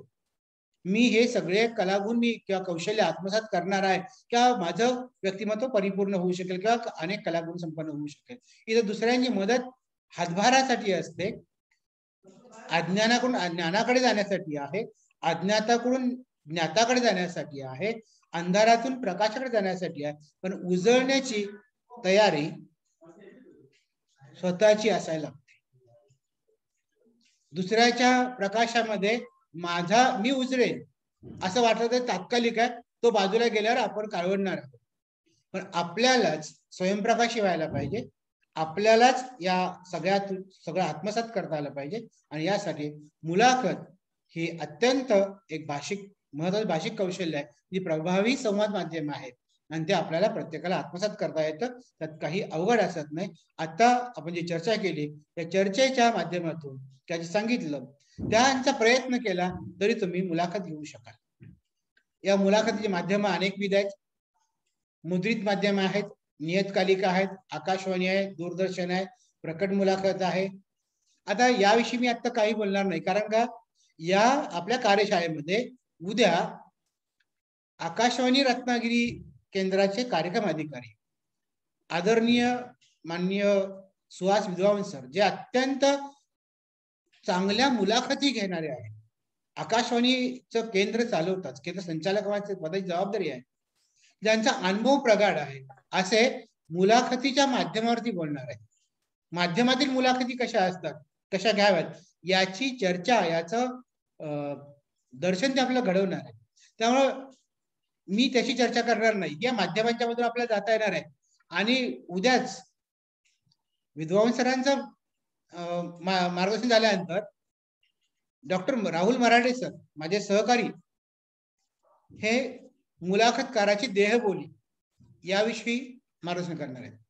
म्हणजे आतापर्यंत मी जे सांगत गेलो ते सगळं आता प्रात्यक्षिक रूपामध्ये किंवा अजून आपल्याला माहिती होणार आहे की उद्या परवा.